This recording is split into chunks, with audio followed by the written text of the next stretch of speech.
of a Lamborghini, bro. Dude, like right now. all the comments on the first day were just like, "Where's your Bugatti? Where's your Bugatti, bitch?"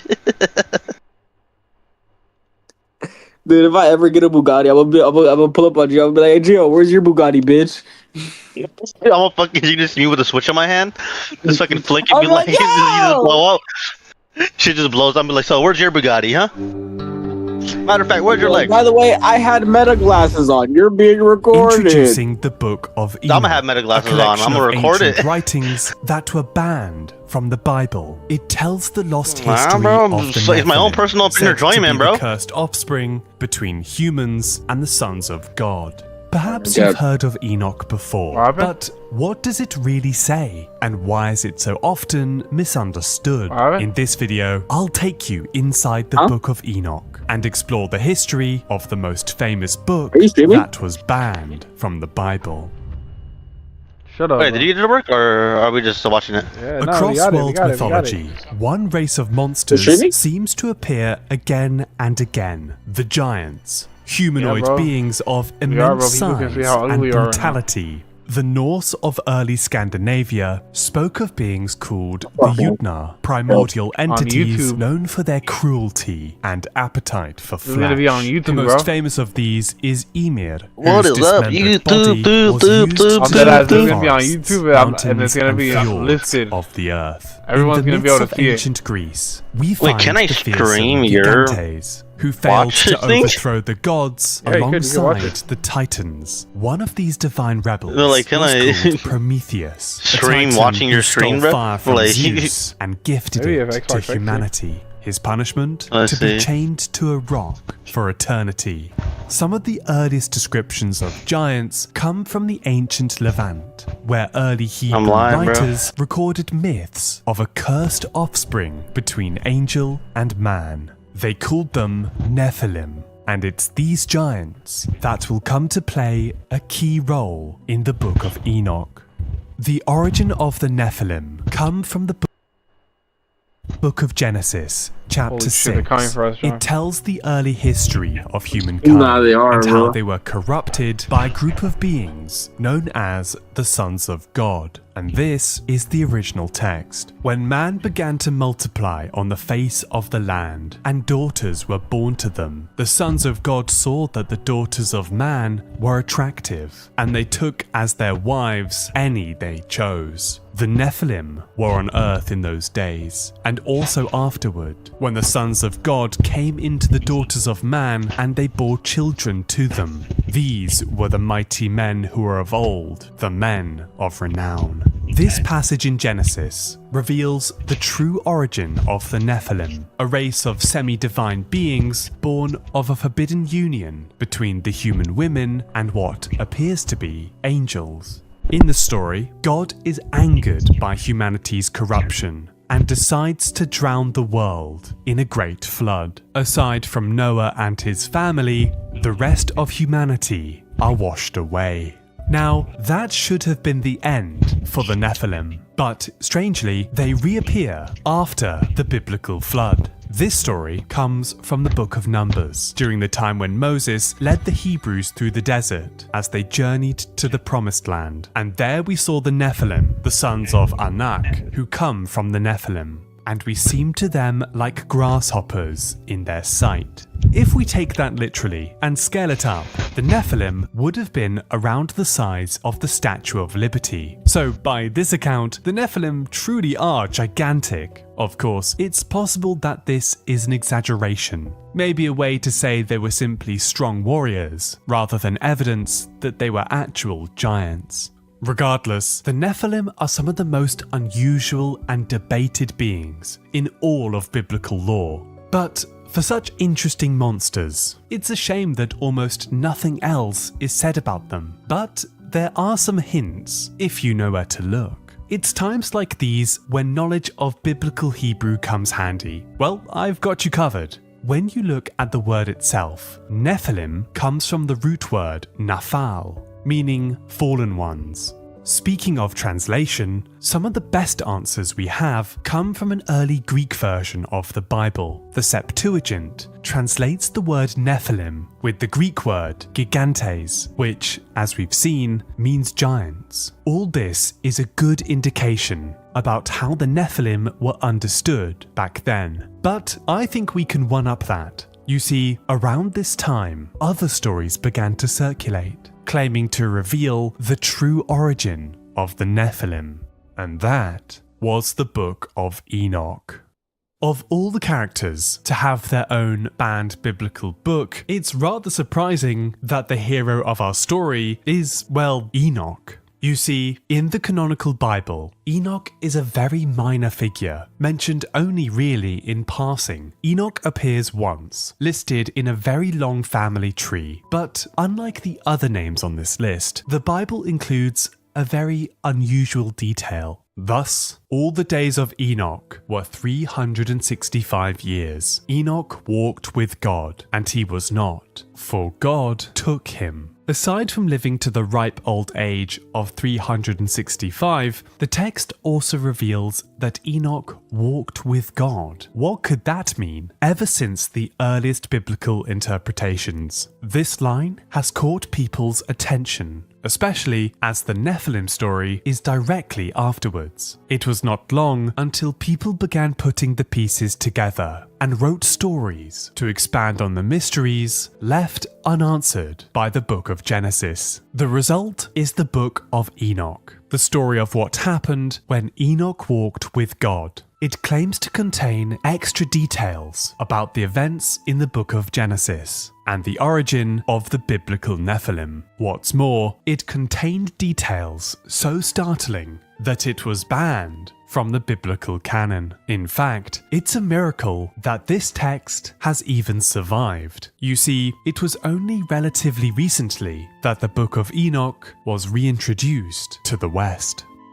In 1607, English explorer Sir Walter Raleigh was imprisoned in the Tower of London, awaiting trial for a plot against the king. To pass the time in jail, Raleigh embarked on writing an entire history of the world. Although this book was ultimately unfinished, Raleigh mentions a strange rumour he had heard that there was a lost text written by the biblical Enoch, which revealed, quote, the course of the stars, their names and motions. According to Raleigh, it was being kept safely in the land of Sheba, which today we know as Ethiopia. At the time, Raleigh's cryptic reference to the Book of Enoch went largely unnoticed, but that was until 1773, when a collection of ancient manuscripts were smuggled out of Ethiopia. Among them was a copy of what we now know as the Book of Enoch.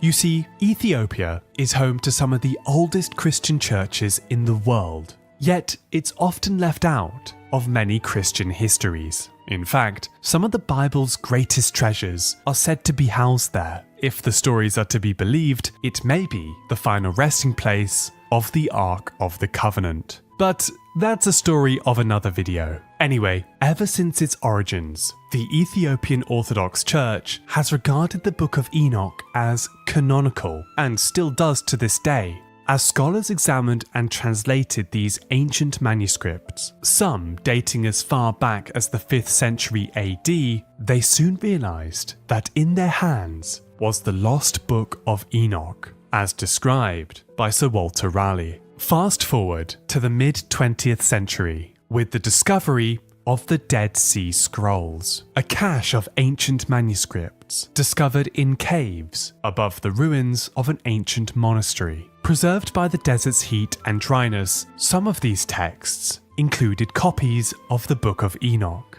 In fact, they were some of the oldest non-biblical texts ever discovered, and confirmed the theory that the Book of Enoch was indeed ancient. And here's what they found inside.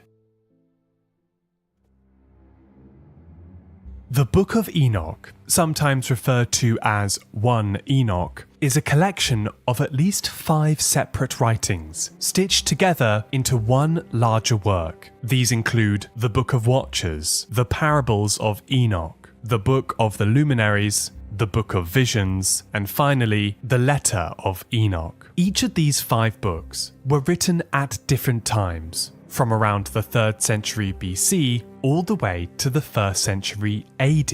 Each section focuses on a different subject, from the Book of Visions, which contains strange apocalyptic dreams, to the Book of the Luminaries, which charts the movements of the sun, moon, and stars. But let's begin with the most dramatic of them all, which documents the fall of the angels and the rise of the Nephilim. The Book of Enoch opens with a warning to all who would dare to read it.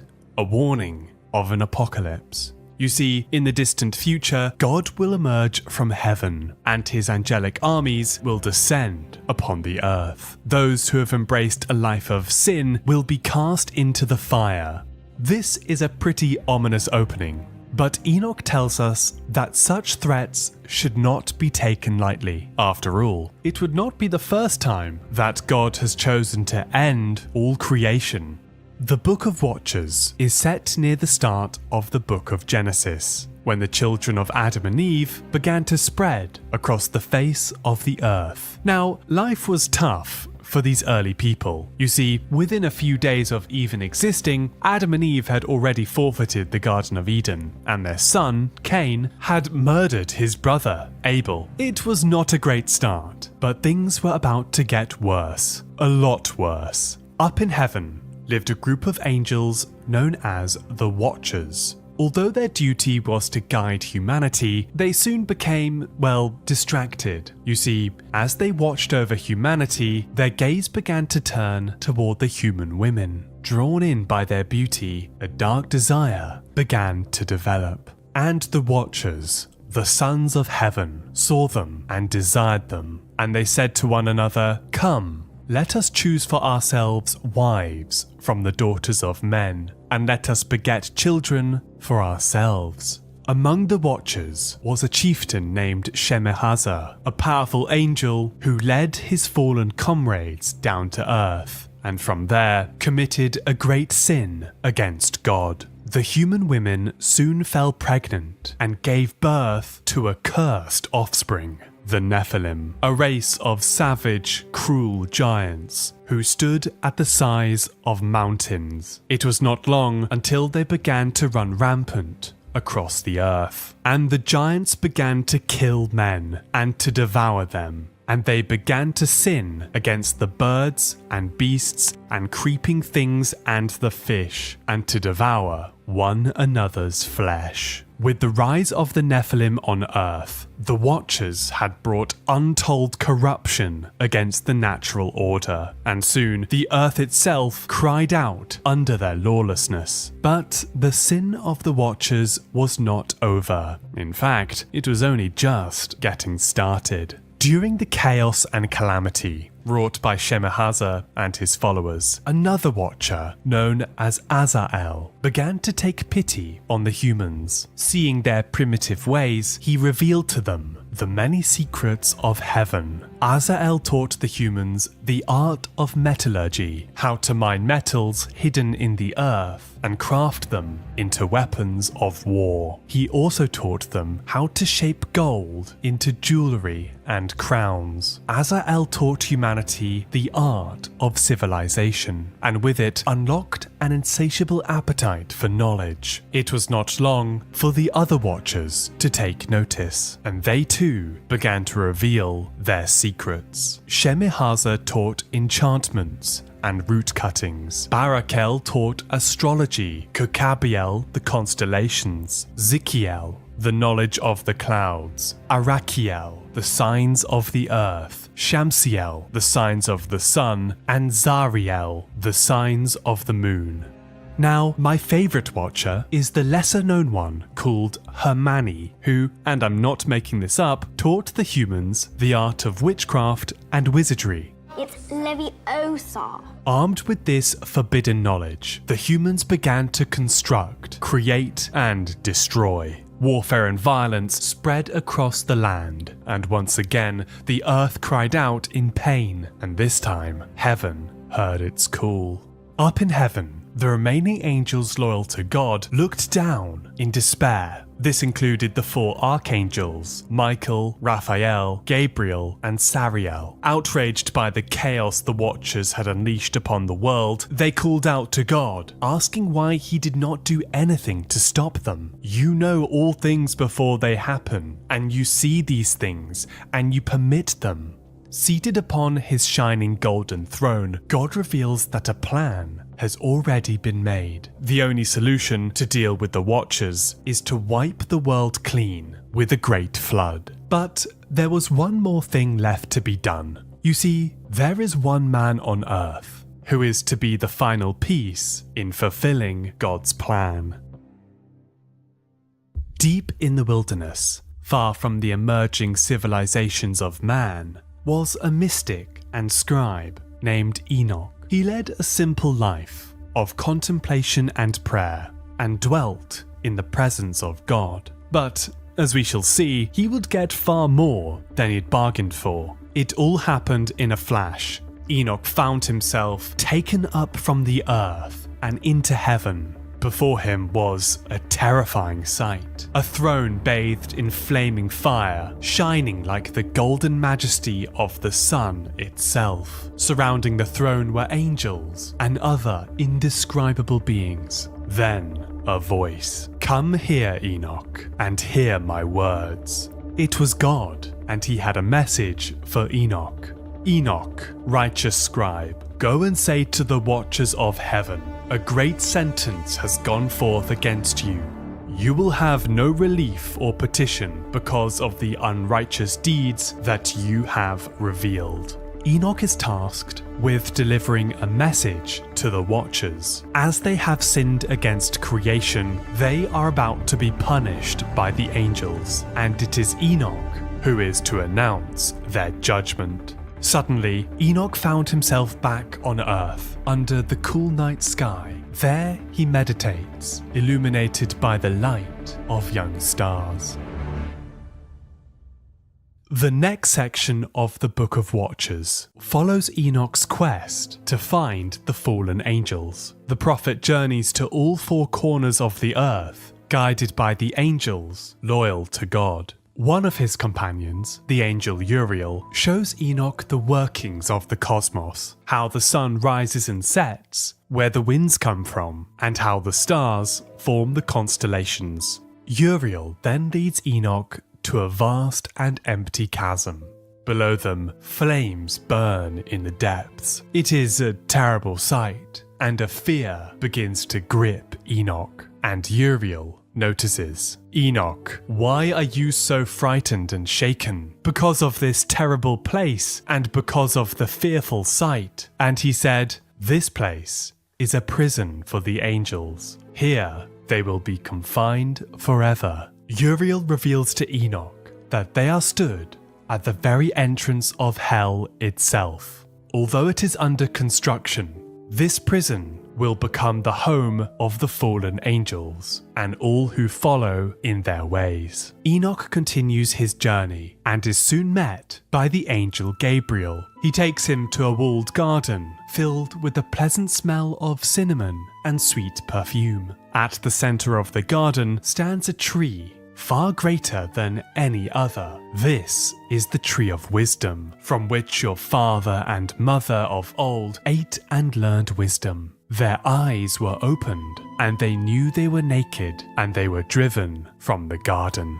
Gabriel reveals to Enoch that they are standing beside the Garden of Eden, the earthly paradise and place of humanity's first sin. After many years of exploring the earth, Enoch finally nears the end of his quest, for he has found the Watchers. It was a terrible sight, though not for the reasons you would expect. You see, the Watchers were all curled up, afraid and trembling, unable to lift up their eyes out of shame. As Enoch read aloud their sentence, the Watchers pleaded God for mercy and forgiveness, begging Enoch to persuade God to withhold his judgment. In the spirit of fairness, or naivety, Enoch agrees to their request. He will make their case before God and see whether he will change his mind, and with that, he departs. That night, Enoch had a strange dream. In it, he was once again in heaven, standing before the throne of God, engulfed in fire. Be not afraid, Enoch, righteous man and scribe of truth.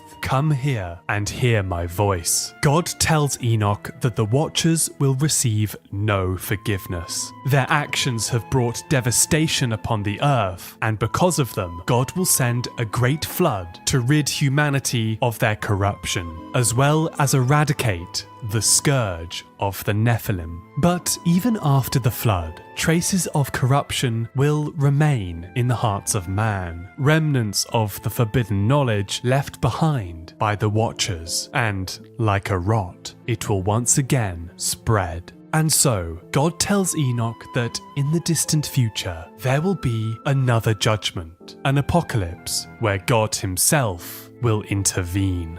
And that is the Book of Watchers. As an opening to the Book of Enoch, you couldn't ask for anything better. From fallen angels to ferocious giants, it has everything, especially when it comes to the Nephilim. You see, where the canonical Bible mentions them only briefly, Enoch expands on their story, revealing how they were indeed giants and children of fallen angels known as the Watchers. But there's more to it than just that. You see, the Book of Enoch also reveals that civilization itself is a gift from the fallen angels, who reveal to humanity the secrets of heaven. Now, something that you might also have noticed is that throughout the Book of Enoch so far, there is talk about an apocalypse, a final day of judgment in the future when the world will come to an end. These apocalyptic warnings dominate the Book of Enoch, with ideas that were largely absent from the other Old Testament texts. And that's no coincidence. You see, something very significant was happening around the time that Enoch was written, and it's here we turn to next.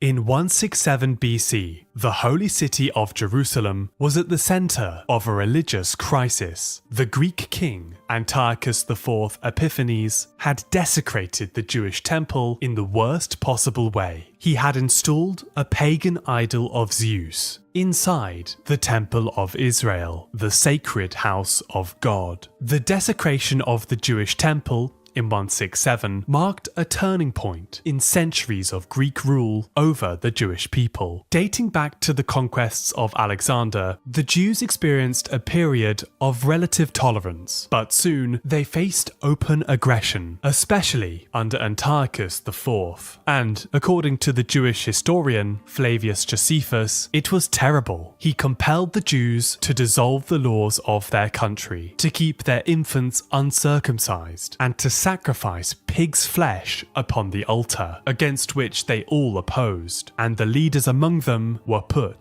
to death. In these desperate times, many turned to their scriptures. However, these ancient biblical writings seemed to offer little comfort in this strange new world. Despite their obedience to the Jewish law, God's chosen still suffered, while their foreign overlords continued to prosper. This crisis of faith in the 2nd century BC reshaped the entire worldview of many Jews at the time. Evil was no longer seen as a human wrongdoing, but instead as an external cosmic force, an evil invader from the spiritual world. Soon, people began to imagine their world as being inhabited by evil spirits, and judging by the current political situation, it seemed that evil was winning. It was around this time when new stories began to emerge, texts that described visions where God himself would one day intervene and put an end to the corruption in a fiery cataclysm at the end of time. To describe this new genre of biblical writings, people began to use the word apocalypsis, a word borrowed from their Greek masters meaning to uncover. In fact, It's the root of the English word, apocalypse. One of the most influential of these apocalyptic writings was the biblical book of Daniel, the story of how a prophet in Babylon survived under foreign kings and famously escaped the lion's den. But it is later in this very same book when Daniel receives a number of strange visions featuring animals that represent the earthly kingdoms, and also how a son of man will come to set the world right. At the time, the book of Daniel was so beloved that it was eventually included in the biblical canon, despite being one of the latest Old Testament texts. In fact, we know this because sections of this book were written in Aramaic, a later language that had begun to replace Hebrew in everyday speech during this time. But there were many other apocalyptic texts that did not make it into the Bible, and the most famous of these was the Book of Enoch. As we have seen, the Book of Enoch is deeply rooted in apocalyptic thought. It paints a world that was corrupted by supernatural beings and foretells a divine judgment where God will wipe away evil once and for all. Despite the Book of Enoch never making it into the biblical canon, it was enormously influential among certain Jewish groups of the time. This is evidenced by some of the oldest fragments of Enoch among the Dead Sea Scrolls that were likely used by an apocalyptic Jewish sect who withdrew to the desert to separate themselves from the evils of civilization. And while those Greek kingdoms eventually collapsed after a Jewish revolt, these apocalyptic beliefs would later resurface during the Roman annexation of Judea in 63 BC. You see, around the turn of the millennium, a certain carpenter from Nazareth began to speak of another judgment and a great renewal under the kingdom of God. But that's another story entirely. As for the Book of Enoch, its talk of apocalypses likely stem from its historical context, and knowing the world in which Enoch came from is essential to unlock this text. Among many biblical scholars, Enoch is considered to be one of the finest examples of Jewish apocalypticism that we have, even though it was ultimately excluded from the Bible. And with that, let's resume where we left off and explore the next chapter of the Book of Enoch. The Book of Parables is the second section of the Book of Enoch. Now, many scholars believe that it was originally written much later, likely by a different author. It contains strange visions of the future, in which God will raise up the righteous and punish the wicked. Listen, O ancients, the words of the Holy One, which I speak in the presence of the Lord of Spirits. During his travels, Enoch received many visions of the future, that one day there will be a final judgment. Although the precise time and place cannot be known, it will come when humanity is governed by corrupt rulers and powerful kings. The vision is centered around a chosen one who will come to save humanity. This figure is given the title Son of Man, and he will carry the wisdom and authority of heaven. According to this prophecy, he will rise on earth to confront the proud and expose the many injustices of the wicked. The faces of the mighty shall be cast down, and shame shall cover them. Afterwards, the angels shall measure paradise and prepare it for the faithful, those who lived according to God's commandments. In this new age, they will be taken away to live in paradise forever. The Book of Parables then ends with something rather cryptic. You see, the angels have a message for Enoch about the role that he is due to play. You are that Son of Man who was born for righteousness, and righteousness dwells upon you. In other words, it seems that Enoch is meant to be God's chosen one, the very Son of Man who appeared in his vision. But before we can learn anything more, the text comes to an abrupt close. The Book of Parables is your standard apocalyptic fare. The wicked are sent to hell and the righteous ascend to heaven, all tied up in a neat ribbon of fire and brimstone. The text focuses heavily on a mysterious figure called the Son of Man, who remains the central mystery of this book. Although this term appears in the Book of Daniel, it seems that the Book of Enoch is the first to present the Son of Man as some sort of divine figure. And Enoch won't be the last to do this. Just read the Gospel of Mark, chapter 13, which uses strikingly similar language. Let's continue our journey through the Book of Enoch, which takes a turn to the stars.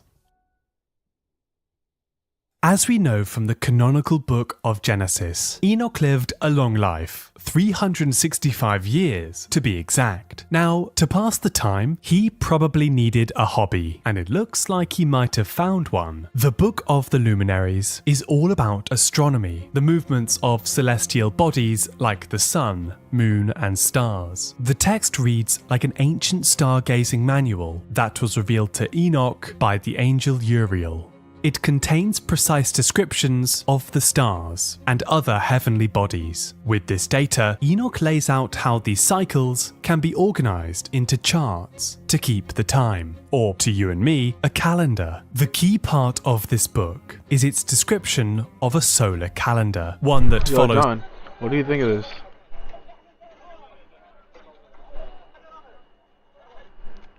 Jill, so far, what do you think, bro? Pretty good, mate. Really? Yo, John. Where's John at? Where's this fucking loser at, bro? I don't know.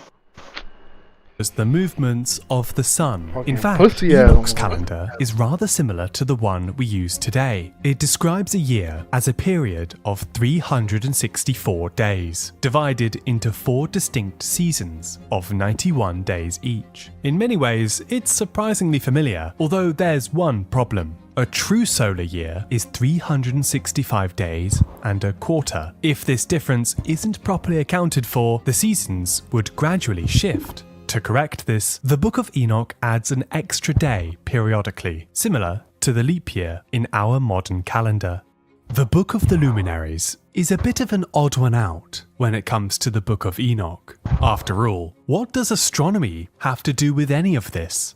Consider Enoch's age, 365 years. It just so happens to be the length of a solar year, and that detail must have intrigued people even back then. And yes, according to the Bible, people had massive lifespans, including Enoch. Although that's nothing when compared to his son, Methuselah, who reached the age of 969 years old. Just shy of a millennium, Methuselah is the oldest character in the Bible. Well, except for God, of course. In fact, to honor his age, one of the oldest stars in the universe, HD 140283, has been dubbed the Methuselah star. It's estimated to be around 12 billion years old and acts as a window into the dawn of the universe itself. It's another curious link to Enoch and astronomy. One thing that the Book of the Luminaries reveals to us is that back then, science and religion were one and the same. In the Book of Enoch, movements of the celestial bodies were used to predict the fates and fortunes for the people on Earth. We actually see this throughout world mythology. One famous example is the orbit of the planet Venus, one of the brightest objects in the night sky. Often visible just before dawn, the morning star appears to travel downwards towards the Earth, just like an angel falling from the sky. In fact, the Romans called this star Lightbringer or Lucifer.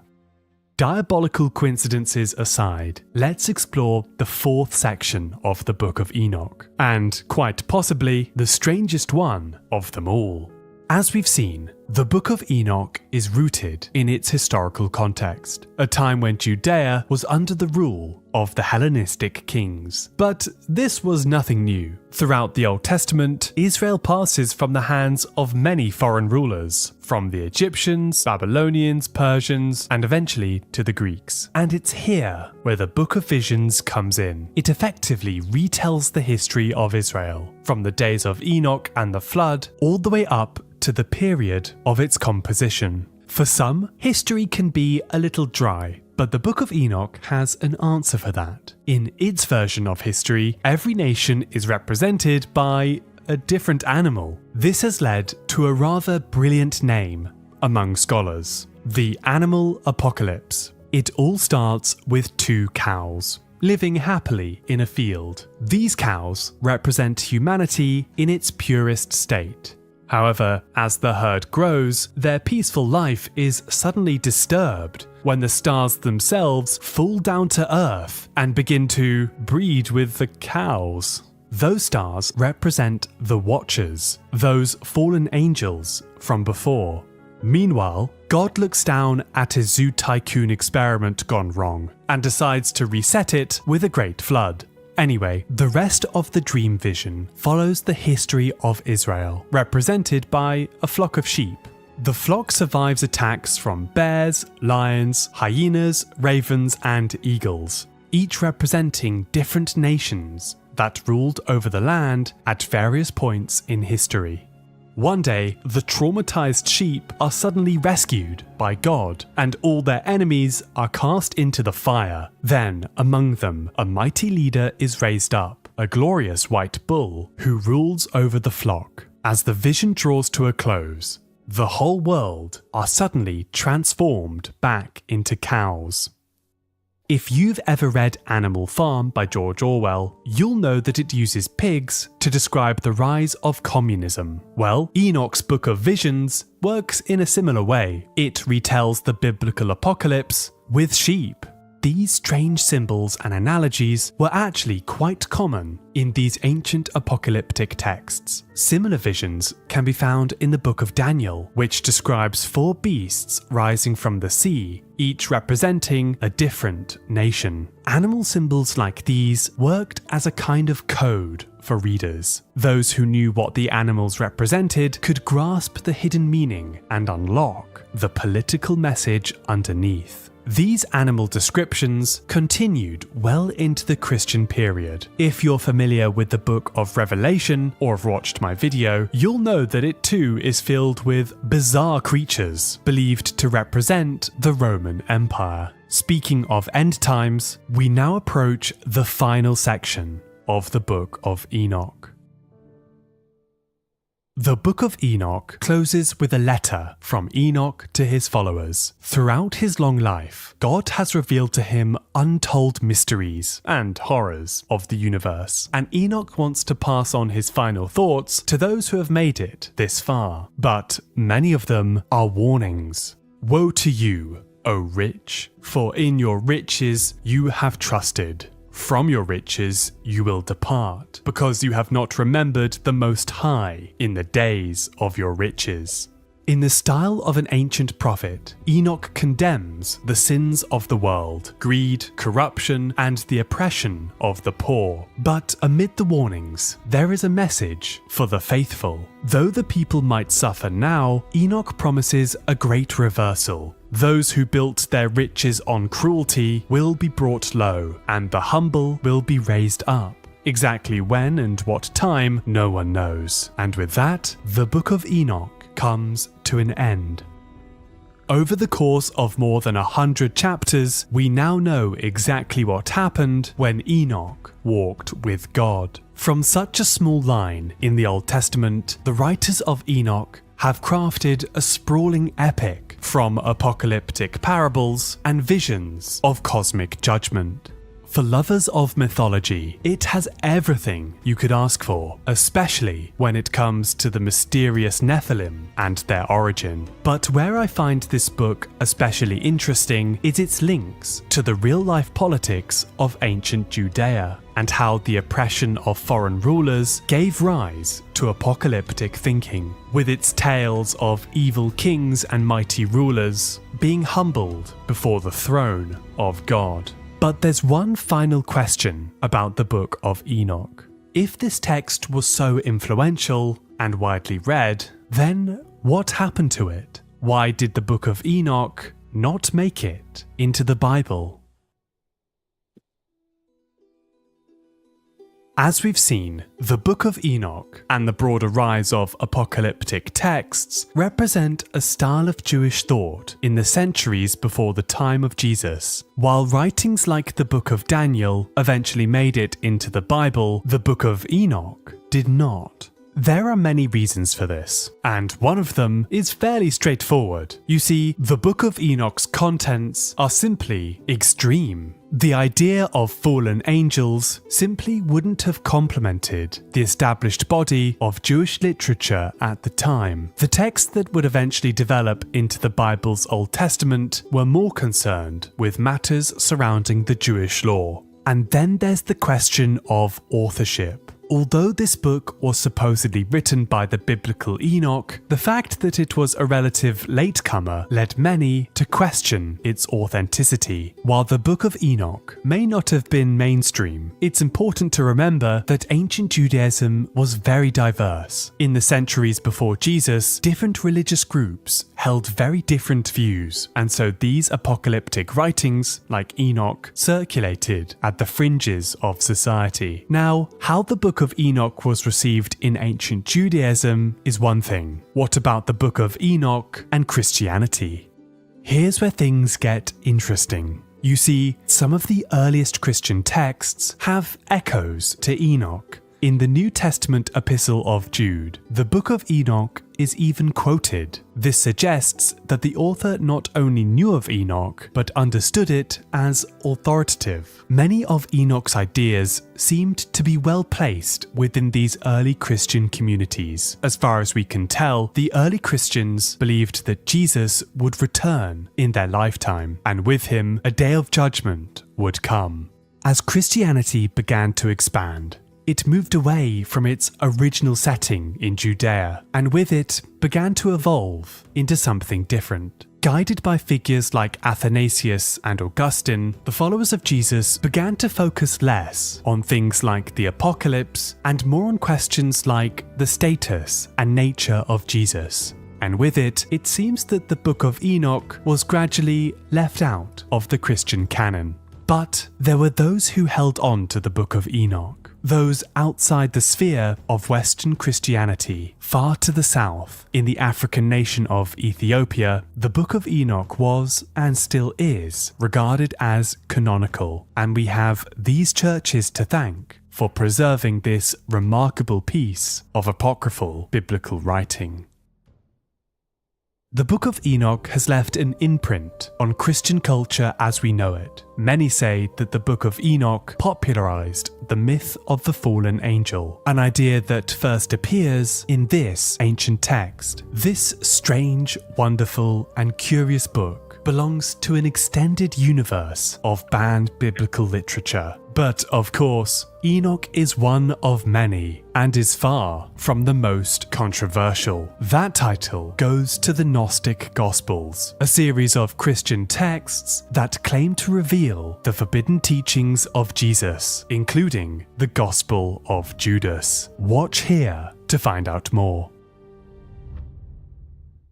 Hey, thanks for watching. I really hope you enjoyed this one. If you liked this video and want to see more, why not subscribe? A like and a comment also go a really long way. So many of you enjoyed my last video, and thank you for your amazing comments. I really enjoy making these deeper dives, so let me know if you like this kind of long-form content. Oh, and a big thank you to my patrons. So many of you have joined to watch bonus content, Q&As, and behind-the-scenes news, so thank you. Anyway, I look forward to seeing you next time. Goodbye.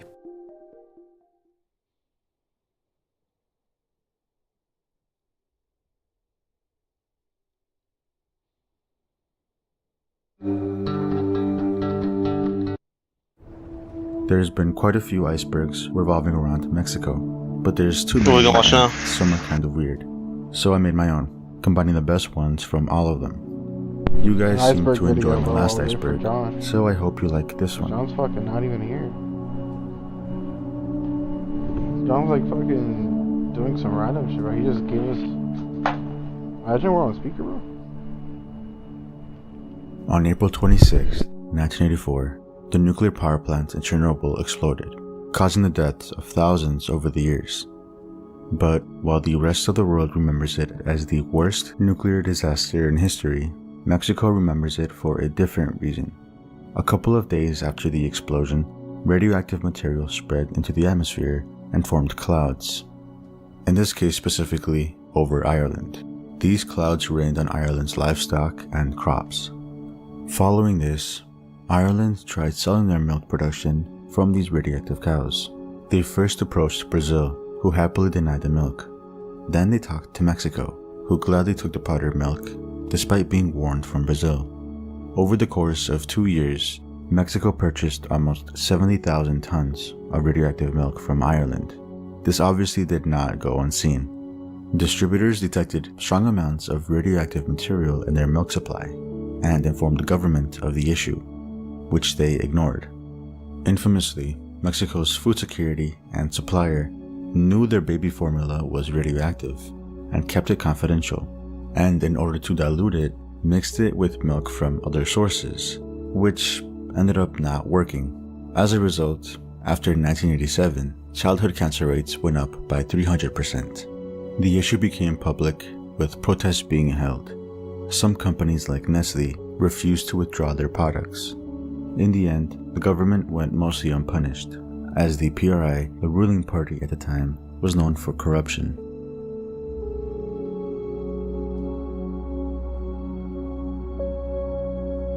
In 1970, a test rocket launched from a Cold War military missile site towards a missile range in New Mexico. However, the rocket lost control and traveled to a remote part of Durango, Mexico. The rocket carried containers of radioactive material and had to be cleaned up by removing hundreds of tons of soil from the impact site. However, very quickly, the site became a known spot of supernatural activity. People reported seeing abnormal animals, mutant plants, aliens, and many more. But the most popular legend is that the Zone of Silence is an area where radio signals, compasses, and any type of communications cannot be received, thus being called the Zone of Silence.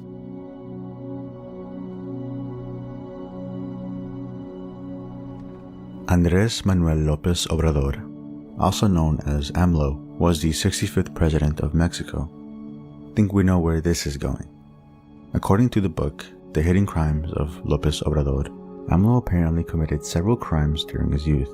He supposedly gave his friend brain damage one day when AMLO was losing a baseball game, and hit his friend on the head with a baseball, which resulted in his friend being in a vegetative state. He also apparently had sex with his uncle's horse. There's not much information on this online, except for a bunch of memes and some snippets of news articles from back in the day. But the story goes that back in 1968, a 15-year-old boy traveled back to his hometown in Tabasco after going away to study. Well, when he came back, he found that his best friend was madly in love with a mare named La Canica, which means marble. The horse belonged to his uncle Lucio, who was not happy when he found out his horse was being violated by the future president. The story was corroborated by one of AMLO's childhood friends, and it seems like Mexico never let the story go.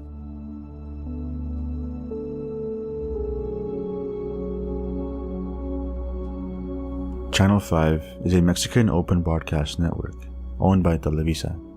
The network's lineup mainly consists of cartoons and dubbed foreign shows. It's mainly aimed at children. However, in 2020, the channel would gain traction, especially on YouTube, when its Twitter page began posting strange and creepy videos in the early morning. These clips were short and heavily edited. The incident creeped out thousands of people because these videos were posted usually around 3 a.m. and were usually deleted by 7 a.m. But notably, one of these posts was accompanied by the text, Celine. It was referencing a popular urban legend in the Mexican community. In the 90s and early 2000s, Channel 5 would often air a broadcast called At the Service to the Community. It aired around midnight and listed a bunch of missing people and their information. However, in 2001, one missing person stood out among the rest. Daniel Vélez Ávila. Cualquier informe a los teléfonos de Canal 5. Selene Delgado López, de 18 años, se extravió el 22 de abril en la delegación Álvaro Obregón. Selene Delgado Lopez. No information was known about her other than her name, age, and the location of her disappearance in Mexico City. The urban legend began when viewers felt very uncomfortable and creeped out from her photo. Children claimed that her spirit haunted Channel 5 whenever her picture appeared, causing the screen to glitch out. The legend terrified a whole generation of kids, when in reality, Selene was just a poor girl who went missing. She was never found, but that didn't stop people many years later when the story blew up on YouTube. When the strange Twitter posts were being investigated, people found a Facebook page belonging to a Selene Delgado. Another legend stemmed from this, with people claiming that they have already been added as her friend, despite not doing so. To make things worse, there was no option to unfriend her. As a result, the page exploded on social media, and this random woman was harassed non-stop, and she ended up privating her page.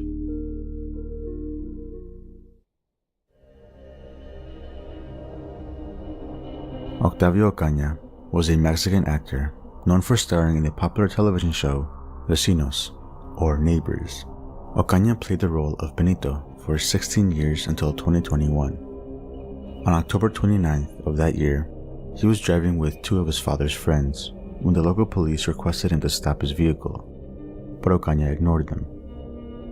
He collided with several vehicles during the pursuit and got on the highway when suddenly Ocaña grabbed a gun and accidentally shot himself in the chin. But the witnesses claimed otherwise, stating that police had ulterior motives to stop him. They shot him and planted the gun in his right hand, even though Ocaña was left-handed. Video evidence was released showing that Octavio was still moving and bleeding out on the side of the road, and on-site reports show that an ambulance was not called when things went south. The case is currently being investigated by the government to look into corruption and inconsistencies with the police story. Octavio's character was written off the show as Benito was pursuing acting against his will and got accepted into a TV show that he actually wanted to be a part of, despite wanting to be a doctor. In his final episode, he called his parents and friends one last time, where everyone said their goodbyes and told him to fly high. The episode ended, but not before one character said, "Octavio, you will always be our Benito."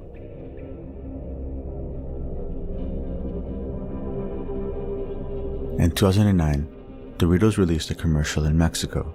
It started by a woman walking to a newsstand and greeted the owner, Don Roque, before buying a magazine. But Don Roque insisted she shouldn't call him by his name and instead said, "Dime vaquero," meaning, "Call me cowboy." The girl was then seen walking the streets and living her life as men yelled the phrase, "Call me cowboy" to her in a very suggestive tone.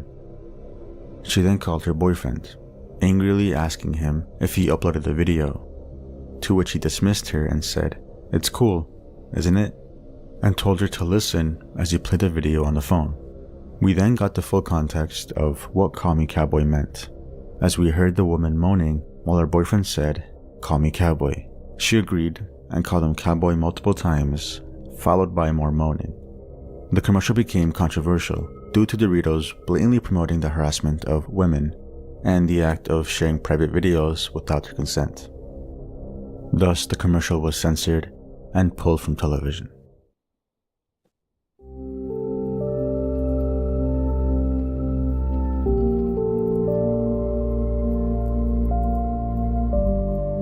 In 2010, a 4-year-old disabled girl had mysteriously disappeared from her bedroom one night. Her mother had tucked her into bed and placed the pillows in a way where she wouldn't roll over, but the following morning, she was nowhere to be seen. Police searched all over the apartment building and surrounding area to no success. What resulted was one of the biggest media stories in the country. Millions wanted Paulette to be safe. Her mother would go on television numerous times being interviewed right on top of her bed. It wasn't until 9 days after her disappearance that investigators noticed a putrid smell coming from her bedroom. It was there when they found Paulette dead, stuck in between her mattress and the frame, the same bed her mother was interviewed from. After looking through everything, her death was ruled an accident. But people were skeptical. She died on the same night she disappeared, but no foul odor was present until the 9th day. Paulette's bed was made daily as people stayed over during her disappearance. The fact that police dogs couldn't catch her scent, and many more reasons, had people suspicious of her mother, theorizing that her body was placed there the night before they found her. If you want to see me go in depth, check out Darkest Moments in Mexican TV Part 2. I'm back. Chalino Sanchez was one of the most popular singers during this time, and still is, being called the King of Corridos, a popular genre of Mexican music. His songs were gritty and were based on his tough upbringing. He rose to fame in the early 90s for playing for several venues in Southern California. But this would only put a target on his back. In January of 1992, Chalino performed at a nightclub in Coachella, California, when a man under the influence jumped on stage and shot at him, striking him 2 times in the chest. Chalino fired back, but missed and killed an innocent bystander. He survived his assassination attempt, but became paranoid afterwards. A couple of months later, he traveled to his home state of Sinaloa to perform concerts against his team's advice. And on May 16th, during a performance, Sanchez was handed a note from someone in the crowd. Immediately he looked worried, but crumpled up the note. It's believed that he was handed a death note, warning him of what would happen to him if he continued singing. After the show, Chalino left the club with his brothers and cousin. His vehicle was pulled over by a group of armed men, who identified themselves as police. They told him that their commander wanted to see him. He agreed and got into one of their cars. The following morning, 2 farmers found his body in a canal, with a blindfold and rope marks on his wrists. He had been shot twice in the back of the head. The people responsible were never identified, but it's believed that he was killed by the cartel.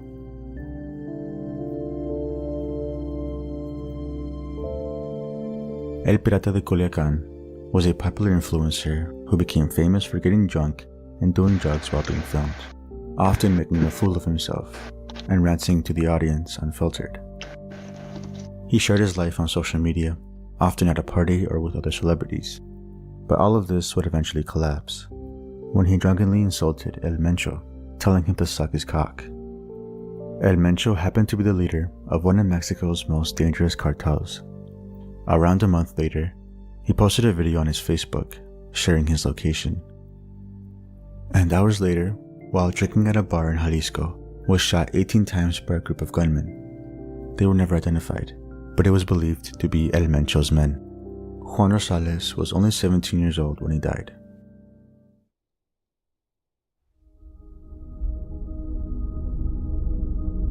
In the early 20th century, private performing dances where only men or only women were done frequently. These dances were held in secret so that they wouldn't be targeted in public. While in 1901, one of these parties was held in a private house within Mexico City, filled with 41 men, half of whom wore women's clothing. Authorities heard of the dance, and at 3 a.m., busted open the door to the house. All of them were taken into custody illegally. When news of the raid reached the street, these men were shamed and ridiculed for being homosexual.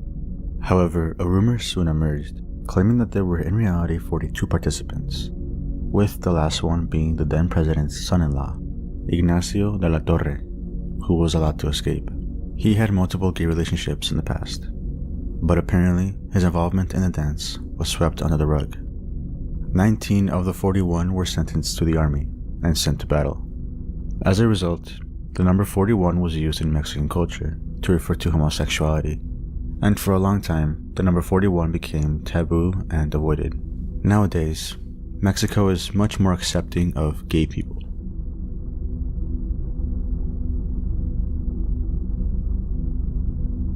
Sergio Rod was a Mexican radio host for the morning radio program Robes, Pajamas, and Slippers in the early 80s.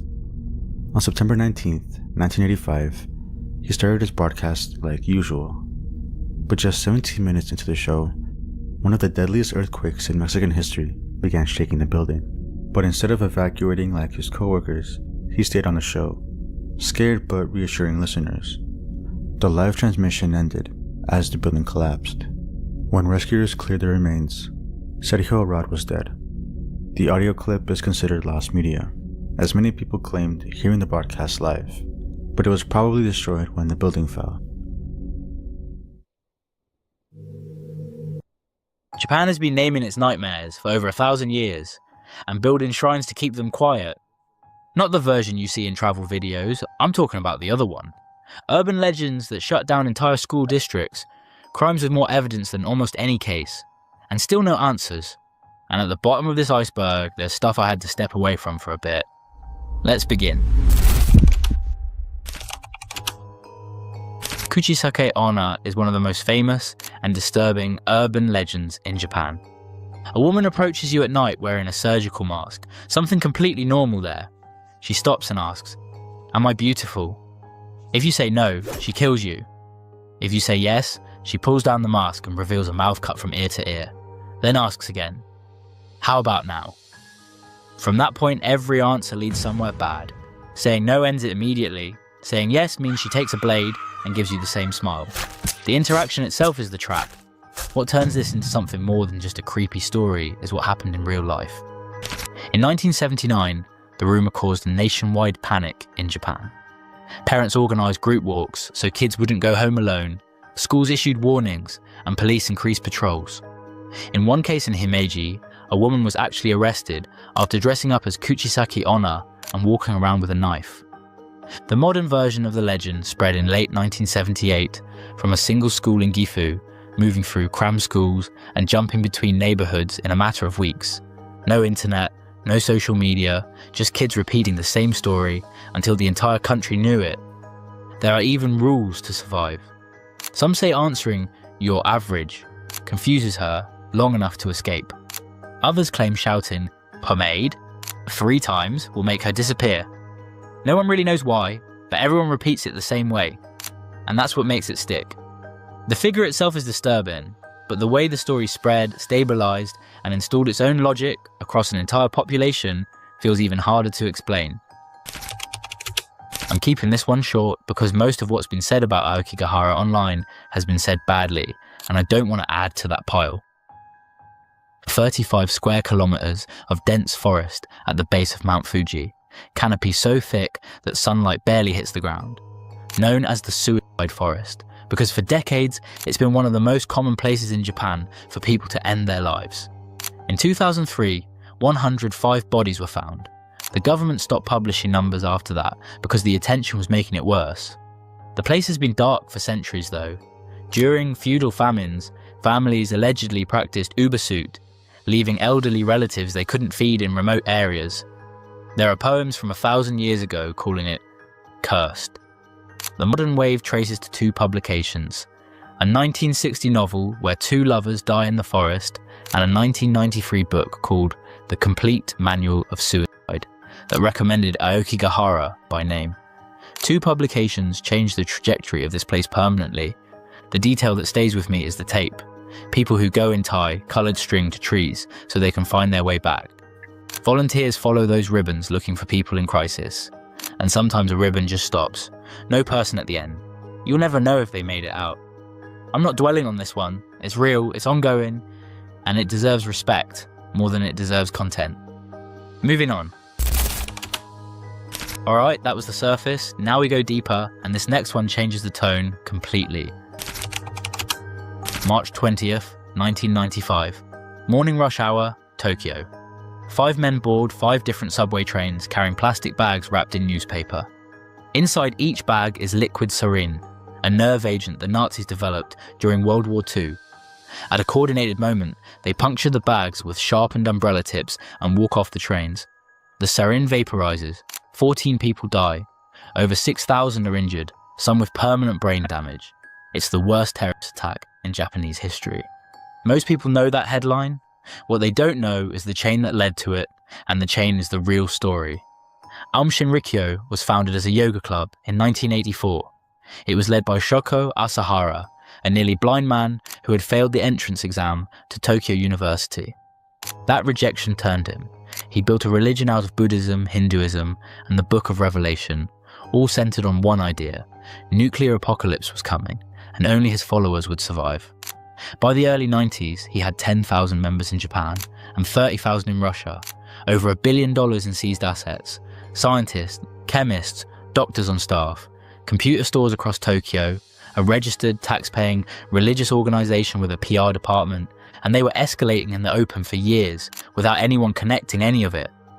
In 1989, they murdered a lawyer, his wife, and their 1-year-old baby. The lawyer had been helping families get their kids out of the cult. In 1994, they tested sarin on the city of Matsumoto, killing 8 people and injuring 600. Police investigated and initially suspected one of the victims. Ulm wasn't even on the radar. They bought a ranch in Australia to test chemical weapons on sheep, tried to buy Russian military helicopters, sent a team to Zaire during an Ebola outbreak pretending to be humanitarian workers, trying to get virus samples. Every step bigger than the last, and every time, nothing happened. The subway attack itself was designed to distract police from investigating the cult's involvement in a kidnapping.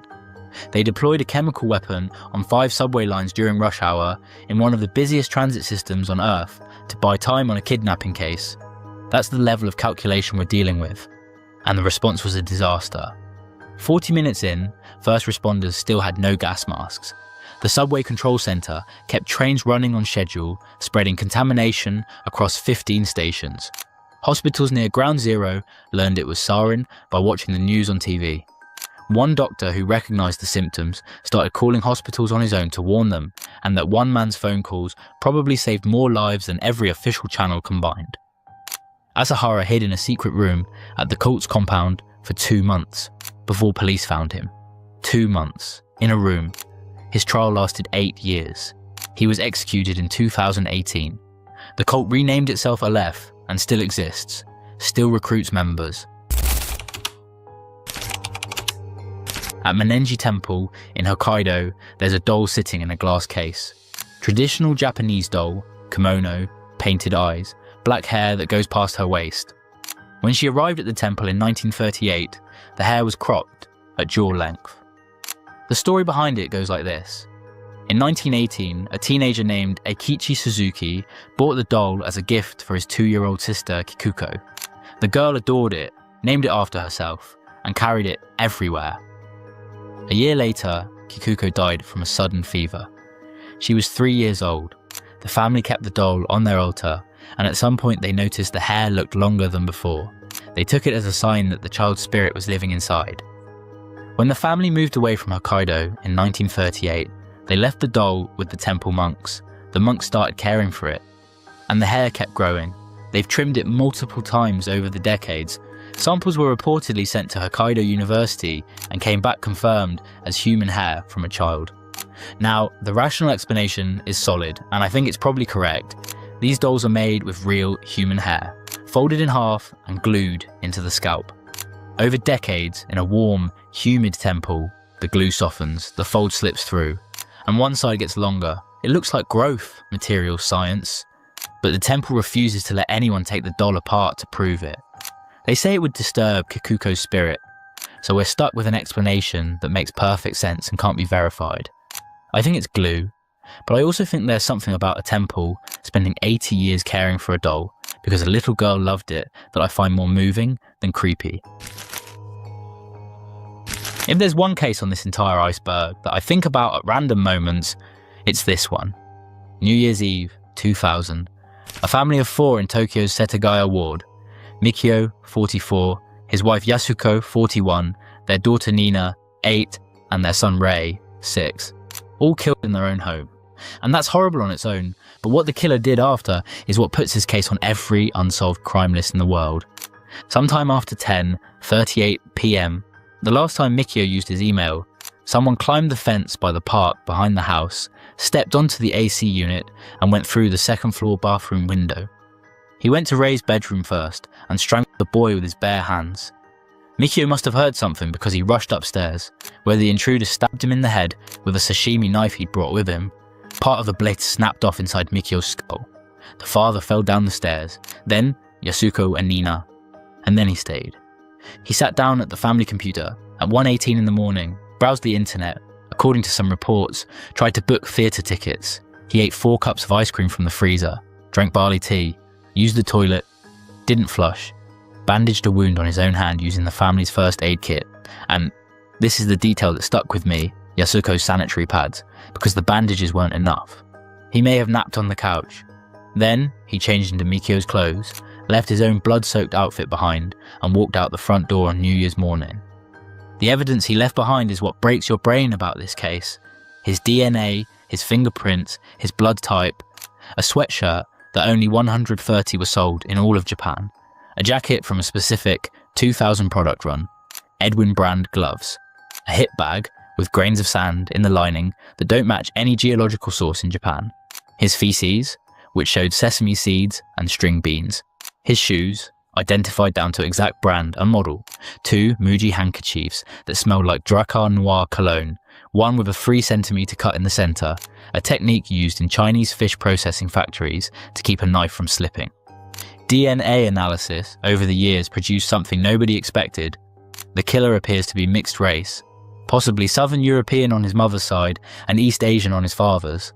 That detail was actually leaked by a university employee. The Tokyo police asked Wikipedia to take it down. Wikipedia said no. 280,000 officers have worked this case.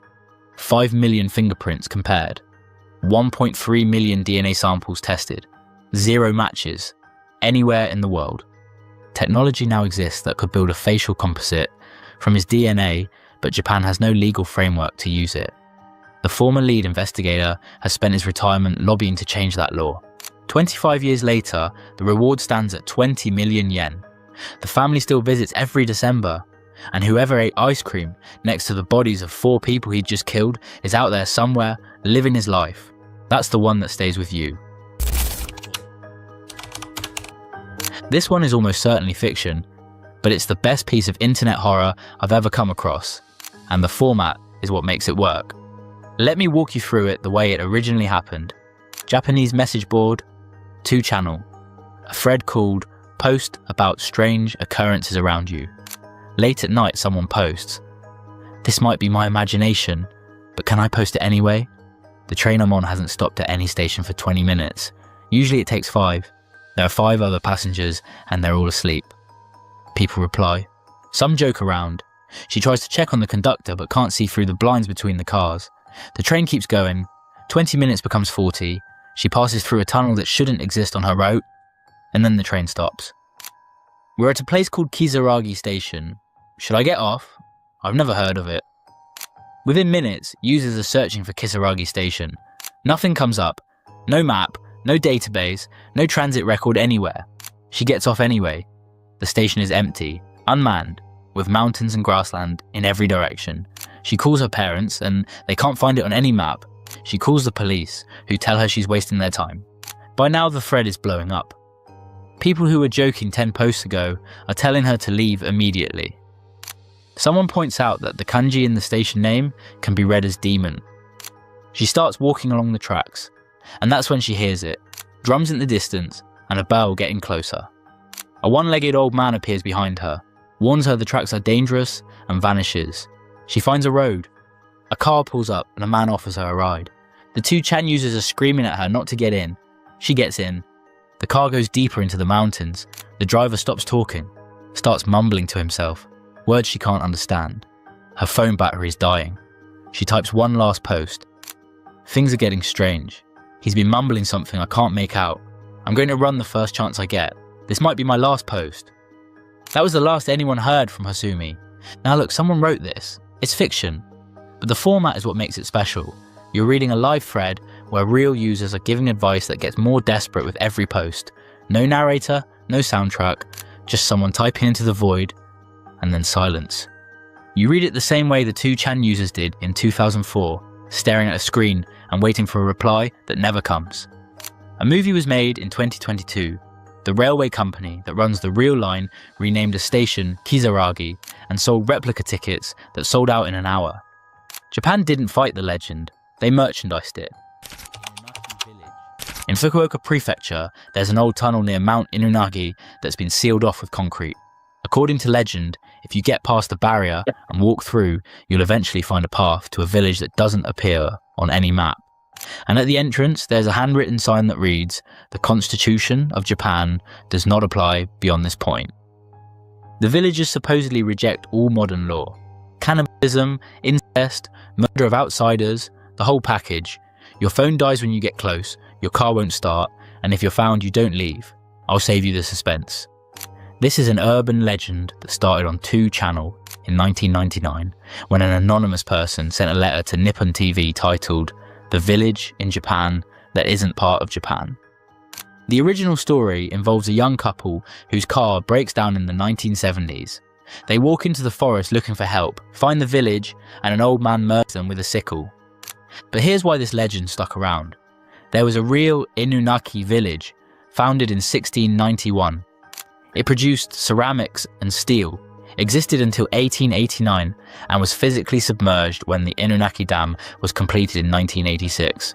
The village is underwater. That's already eerie on its own. But the old tunnel near the dam site has its own history. In 1988, a group of teenagers tortured and burned a man alive inside it.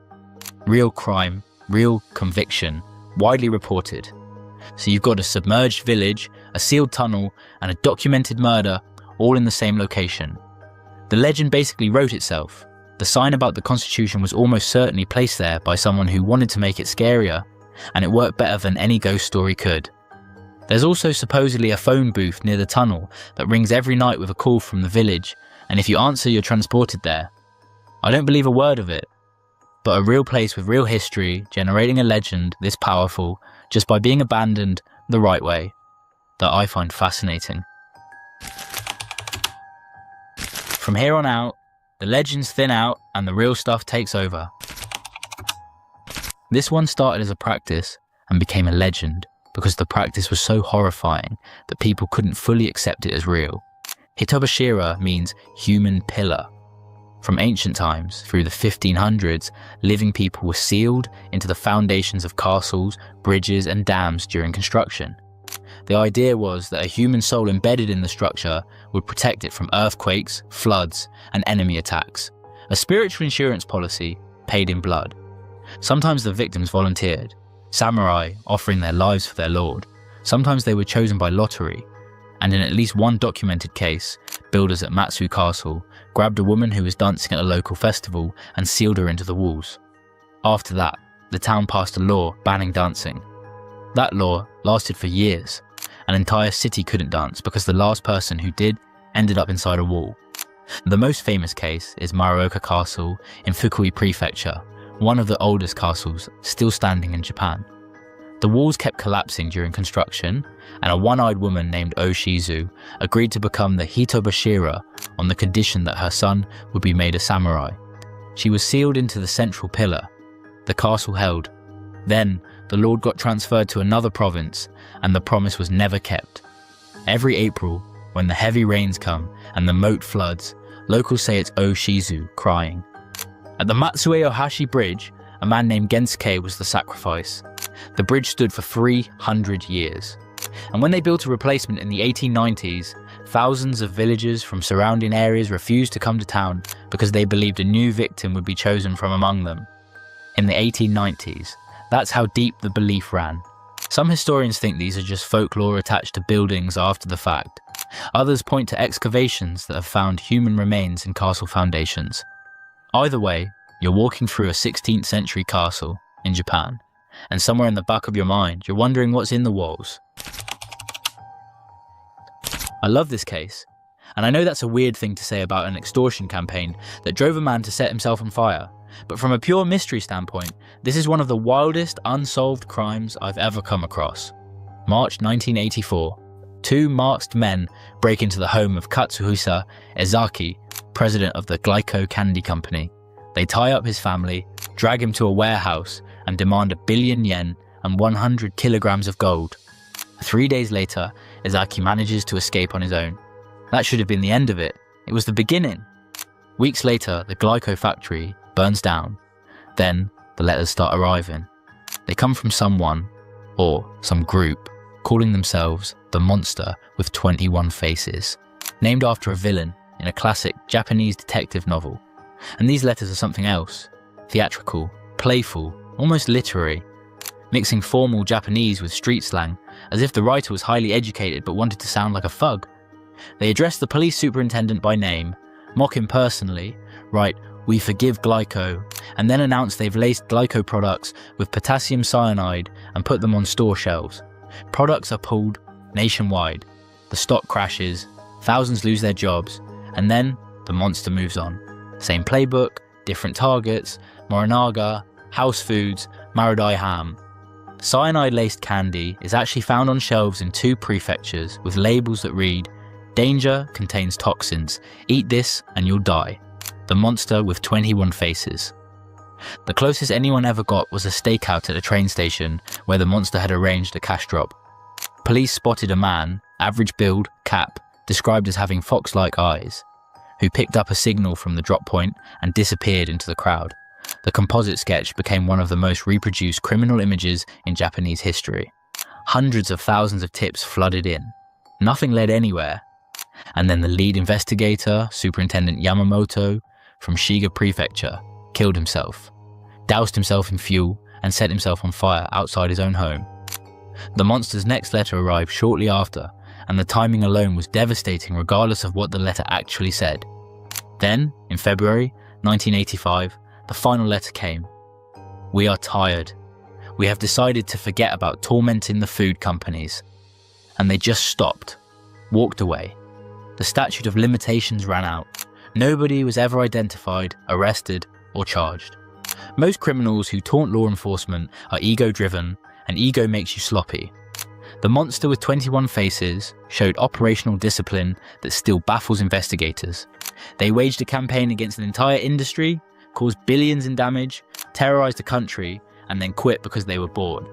Whoever they were, they played a game against the Japanese state, and the Japanese state lost. Almost at the bottom now. 2 entries left. One is my favorite legend on this entire list. The other one made me close my laptop. This is my favorite entry on the entire iceberg. And the reason might sound strange, the story doesn't exist. Gozu, which means cowhead, is a Japanese legend about a story so terrifying that anyone who hears it shakes uncontrollably for days and then dies. The original tale supposedly dates back to the 1600s. Most copies were burned. The few that survived were cut into fragments and scattered across the country so nobody could reassemble the full text. The most famous modern version goes like this. A school teacher on a bus trip decides to entertain his students with ghost stories. At some point, he starts telling them the cowhead story. Excuse me, sir. The kids beg him to stop. Someone? He keeps going, Is John his gone? eyes rolling back as if something has taken over. An hour Right, now later, that he John's snaps gone, out of dude, it. and I guess we could The not bus watch is this. in a ditch. Every we can student watch- has fainted. And we can watch the real good shit, the shit that you and I have been wanting to watch. Chemash. What the fuck? Look what happens to my feed, bro.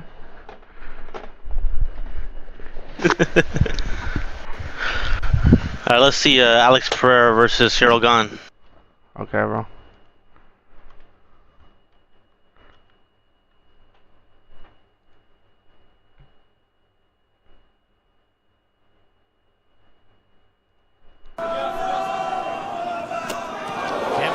I mean, Pereira throws that kick so fast up there.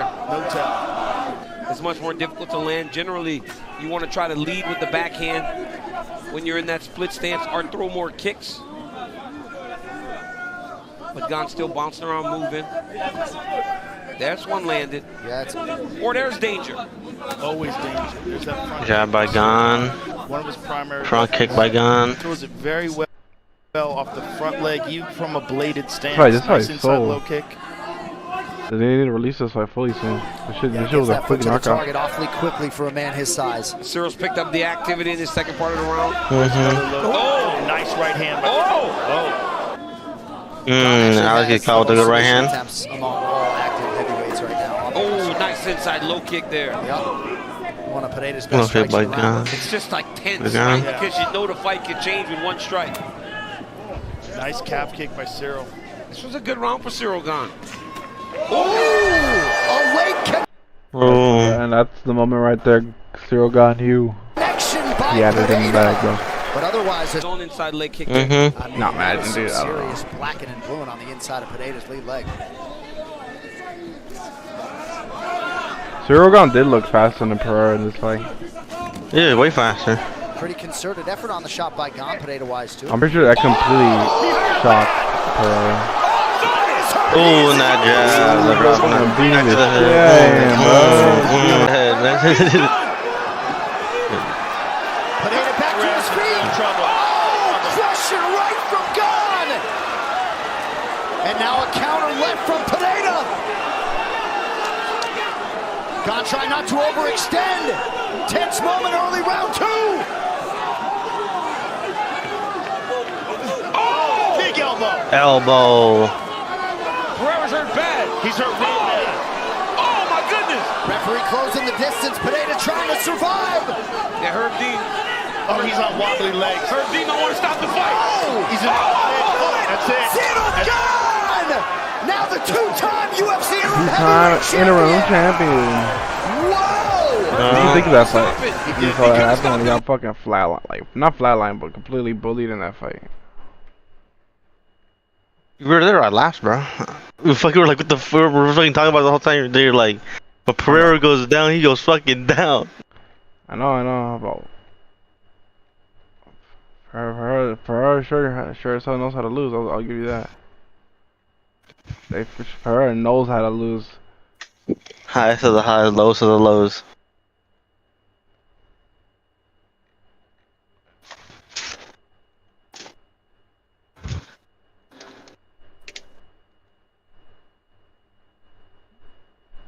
That's so highest video. You ever seen this fight? This Connor, you ever seen it? All right, gentlemen. Yeah, we've been over the rules. I'm probably I'm somewhere around here. I'm somewhere Follow here. my instructions. That's right. If you wish, come out ready to fight. I'm dead ass. This is Robbie Lawler and Rory McDonald's street fight. This is the only UFC fight I've been to, bro. I'm dead ass probably somewhere. You probably can't even see me because it's like really high up, dude. Is the prize for the winner. Let's see. You think it'll zoom out to like the whole arena? Can't stop talking to him. Good. Look, bro, I'm here, bro. Immediately. You think you can see me, bro? You think you'd be able to catch yourself like in the background? Is back, and Connor gets back up. It'd be hard. Chad looking to utilize his wrestling early. In an open arena, yes, but in one of these closed ones, no. Depending on how you are, it does get really dark. There, Mike. Good combination by Chad Mendez. That's all the blood of fucking Rory and fucking Robbie beef. It's crazy that they like kids in here, dude. Now that I think about it.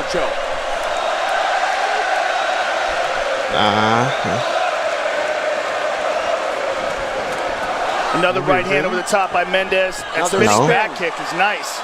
You think it's okay? Well, that's a lot of blood for a kid to see. That's fine, bro. You don't see that in most recent fights. You don't see the map painted like this anymore. Oh, they're smiling and taunting each other. Oh, I saw that in a fight not too long ago. I forgot which one it was. A good shot. But that was like Connor. I heard Connor to the corner of death. Chad can't stand right in front of him like that when he lands that left hand. Because those are all prospects fighting for the death, bro. Now they're fighting more to the death with that 100K bonus, bro. Plus 25K knockout guarantee. The spin again. Again, hard shot. Slip and rip by Mendez. I'm talking about like a numbered card or like He's a got fucking trap, Joe. Well, he might have got stunned. Dude. Like, you don't he see might that have got often stunned by anymore. either those punches or the kicks or the kick to the body. Maybe we'll see it again, dude, now that the money's high. Right in front of him, which is very uncharacteristic and not shooting. Actually, this is tutorial. Could be just trying to recover. I feel like I see it. Like I just can't. I'm trying to think of like a number of events. There's puddles. Yeah, there's puddles. Like that Lawler fight, I remember, dude. Both of these guys. And then even when I rewatched it on my phone, Chad's breathing heavy. There's like a little puddle there, dude. Because of those kicks to the body, Mike. I haven't seen. Last time I saw a puddle when almost Saruki and painted that dude's face in the middle of the octagon. He's got Chad retreating. There you go. Connected that time. He put the left on his chin, followed with the right. Looking for the takedown. There's a big power shot. And he gets him down. Nicely that's done. just fucking. But in the full guard. It's about to get more painted too. Chad Mendez, the most takedowns in UFC and WEC featherweight history with his first of the night. He turned the corner on that one nicely, but he's in Conor's full guard. There's a good shot by Chad. Beautiful shot by Chad. Connected. The right, then the left. Now money's on the board. Beautiful right hand. Tell you what, Conor McGregor can take a punch. He sure can. He also holds his hands really low. And again, the counter. Blood by the right eye of Conor McGregor. Good front kick to the body by Conor. Conor's use of the kicks is keeping him at length, allowing him to land shots. Another hard shot to the body. Chad's hurt.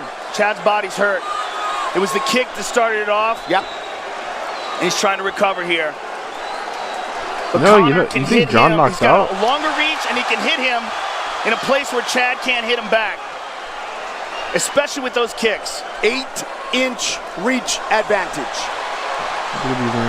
Chad took a big, deep breath. Mendes trying to duck under and fire back. Again, he takes number him down. 2. Steps over. John's talking to the ghost in his house right now, bro. You think so? Oh yeah, what did you think of Jonathan's ghost stories? Nothing. Or like, not his ghost stories, but his explanation, sorry. I'm not debunking them. Are you talking about his ghost experiences? Yeah. Or what are you talking about? A little bit more relaxed here. Well, How he's popping that jab. I'm not gonna say he didn't have hours, but I just feel like he get a little bit paranoid. Imagine we see paranormal activity in his house right now.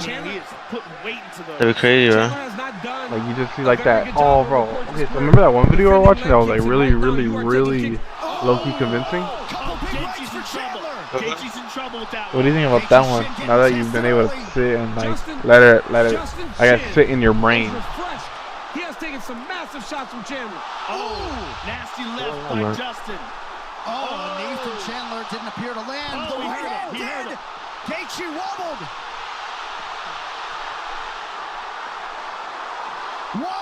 Whoa! I want to say it looked like a dude, bro, but imagine if you just walked up to it. Yeah, he should have walked up to it. I would have noticed that, bro. I would have noticed the dude. So was like the dude invisible to him? This sold out Toyota Center right now. Thankful to be here. Oh no. You ready, sir? Let's go, gentlemen. Fight. As the lightweight. Yeah, first I was like, oh, he's only seeing him in the reflection. Bro, I remember watching this fight live, thinking Chandler was gonna fucking beat the shit out of Oliveira, bro. I was really high on Chandler in this fight, bro. Like this was him right after the Hooker fight. Left knee up and uses it as a teep, or he can just set it up for other things. That's one of the things that he's done really well. That's where he's improved, right? What the fuck is it chopping? Everything up the middle. Those front kicks, those leg kicks. He does a lot of things to discourage you from coming forward into him. He's so technical. I mean, you can't just explode on him, and that's one of the reasons why he's different. A little bit better. Oh, he clipped. Couple of left hands from Chandler. Oh, Chandler's got a guillotine. It's tight, too. And it's tight. It's real tight. He's in trouble. It's real tight. He might Looks have like it. Charles is bleeding too. Oh, popped his head out. Wow. Did you believe that guillotine was tight when you saw it? Well, Mike might the first time? Not thought he had I don't know. Decided not to burn his arms out.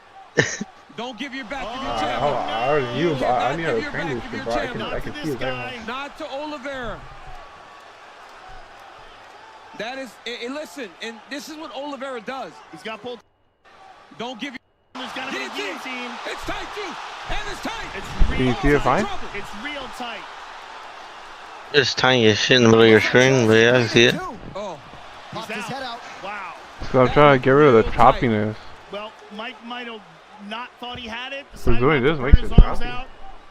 Don't give your back if you're Chandler. No. You cannot give your back if you're Chandler. Not to this guy. Not to Oliveira. That is, listen, and this is what Oliveira does. He's got pulled hooks in now. He did this to Will Brooks. He knows as wrestlers, we go to our knees to try to get up. So he forces you in that direction. He's sitting back to make sure that he's not too high. He's either going to pull him back or he's going to try to flatten him forward, depending on how Michael reacts to this. Oh, back. but that's terrible. He slammed himself into a deeper body triangle. Chandler's never been submitted. This is his 28th pro fight tonight. He's also never fought Charles Oliveira. I mean, this is the #1 submission guy in the history of the UFC. Chandler's doing a good job of hand fighting in there. Nice elbow there by Oliveira. That was a strong elbow from the back. This is worst case scenario for Chandler. Now he's doing a good job of hand fighting. It's so important when a guy like this is on your back to just hand fight. Make sure you're clearing, never allowing him to get started, because if a jiu-jitsu guy like this gets started, it's too late. You got to be preemptive. You got to make sure they don't even get it going down the road, because we can't catch up. And Oliveira's what an explosion. What an explosion there. Chandler is just such a gorilla. But look, Oliveira tries to go to the legs. Chandler on top. Interesting to see whether or not he'll engage him on the ground.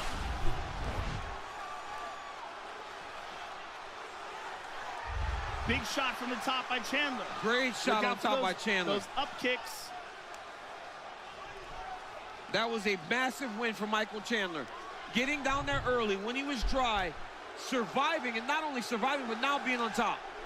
Being on top with 2 minutes to go. Chandler corner calling for some forward motion here. Under 2 minutes to go in the round. There's that left hand. Oliveira's in trouble. He's in real trouble. I thought they were gonna end it right here. In a world of trouble early. I would have been like, end it, end it. Chandler's power is hurting Oliveira. Every time he touches him, he hurts him.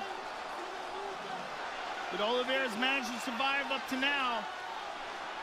He would have been champion, though. That was touch and go right there. I mean, the power of Chandler is a sight to behold, man. It's very dangerous. He's so dangerous. He's so strong physically. And he has so much belief in his strength and his ability. Dude, you know what's crazy, dude? He lost all, like, he's not that strong guy ananymore, huh, Joe? Chance raining down here in Houston. Just over a minute to go here in round 1. Like, he always gets out muscled in every fight now since he waited for that Conor fight. Yeah. Like, he's always had like that strength advantage over everyone, and then like all of a sudden, bro. Like, I know Oliveira's big, dude. I get that. But man, it's pretty crazy how night and day it is. The first fight and the second fight, bro. Yeah. Oliveira fucking stunned him, bro. Whether I like to admit it or not, I'm a Chandler guy. Yo, John, look at John, look at John. And this is where Oliveira will have to answer a lot of questions. Patty made him look small. Yeah. Patty fucking destroyed him, flying knee in the fucking face. I think that was Tony Ferguson, he flying knee. Like, he fucking, look, he's like choking fucking with his mouth. Like, bitch, get off me.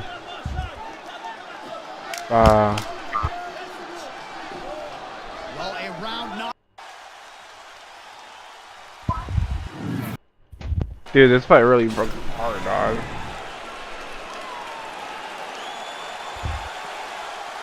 I'm not an Oliveira fan, and I won't ever be one either. So, you know, I'm gonna be sticking with Armand. I went for Armand at 300, and then that happens. And then that happens. Literally, like not even 5 seconds into the fight, bro. Like, I think 5 seconds actually. Dude, look. People made fucking money, bro.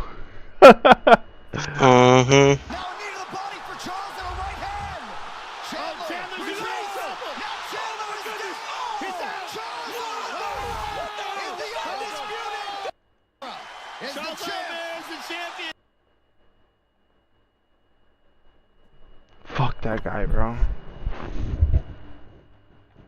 So you know what fight I did root for him for? I rooted for Oliveira in the Poirier fight. You did? Yeah, I didn't like how he did my boy Conor, bro. Bro, I'm a big Poirier fan, dude. I just like, nah, bro, you fucked him up, bro. You broke his leg. Not that he broke his leg, Conor broke his own leg, but he broke his own foot. Sorry, but you know, I don't know. I don't like fighters that celebrate. I don't like fighters that celebrate injury wins. Even though Connor was talking mad shit, so, you know, I take it back, dude. I don't know. Again, I was in high school and I was thinking that. I was very biased, bro. I was very biased. That's it. Like, I was still emotional over the loss. But I didn't have time to think about it. Because I was hella tapped into the MMA scene, bro. I was watching that shit like in 2017 to now, bro. There's just like a gap between 2023, 4, and 5, bro. Yeah, I did not keep up in those 3 years. Like, I missed all of Dustin Poirier's fights, bro, except the Saint Denis one and his retirement one. And then a front kick to the body. One thing you can't do if you're Dustin Poirier is load up. And if you're Charles Oliveira, you can't take too many clean shots, man. You gotta be tight. High guard. I always liked this shit. I always thought it was cool seeing Poirier wear red. All the only miss was the Islam fight? Huh? Yeah, I missed that one. Me and Manny both missed it. We only saw like the last 4 or 5 rounds. And only glimpses because it kept lagging. Very multi-dimensional. We started streaming it, I'm not gonna lie, bro, because I wasn't gonna pay for a pay-per-view while I'm in the middle of work, bro. Back in my Mickey D days, bro. Trying to get a takedown. He's trying to step around here. If he can get his left leg behind Dustin Poirier, he'll start to circle him back off the side of the octagon. And this is where his takedowns. Here's one thing I liked about Oliveira and his approach to this fight is that he really was heavy on the jiu-jitsu and the grappling. The grappling and started wrestling. That's what I liked about him. And even especially after that Ilya Topuria fight, bro, that's what turned into like a wrestling merchant for some reason. He just starts only wrestling. He only wrestles like when he dives for that double leg, bro, he fucking puts everything he's got. Like he uses all his back muscle for that shit. 2.5 gone by round 1. So I kind of like that. You're like, I nude you on the ground. Yeah, because I'm pretty sure he got tired of getting hurt in every fight. Because during his title run, bro, he did get hurt every single time. Like he would get beat up and then win. Switch near the body for Charles. That was actually till his loss to Ilya. He started fighting like really better. Like sticking to where he's really strong at and using the striking to get him there. But his striking is really good, bro. Well, not really good, but it's good enough for like he can low-key hurt you, bro. And he has power, man. He can crack. I'm pretty sure that's why, like, Poirier's face was getting marked pretty early. Nice shot from Poirier. Poirier was throwing everything, bro. Poirier fucking fought this fight with so much fucking power. And he wisely welcomes Oliveira back to his feet. That's what, Poirier was smart for that. The one thing he didn't expect, bro, Oliveira's low-key zapping him. He's doing like big outbursts, like he's bursting very. Look at this. Crazy numbers round 1. I feel when I find the words now. Oh, beautiful straight left by Poirier. I remember watching this one. I thought it was huge. Happy to see. That one snapped Oliveira's head back. Charles counters with an elbow. Honestly though, I didn't think Poirier was gonna lose this fight. I was going for Oliveira, but I didn't think he was gonna like look human in this fight, because Poirier's looked almost unstoppable for a while back since he got up to lightweight before he lost one more time and won that win streak. Before that loss to after that loss to Michael Johnson, bro, Poirier went on a nice title run, just gathering up a nice resume, fighting people like Anthony Pettis, Eddie Alvarez, Gaethje, Joe Duffy. Duffy was like I think he was like a steroid cheat too. This is crazy round the fight. This pace is insane. Dan Hooker. And the thing is, even after his Habib loss, he came back and whooped Dan Hooker and whooped Conor, bro. And then he got this fight. Like I just couldn't imagine, seeing him lose. And you know what's another crazy one too is that when I saw him get knocked out by Gaethje, I was like, damn, I never thought I would ever see him get knocked out again.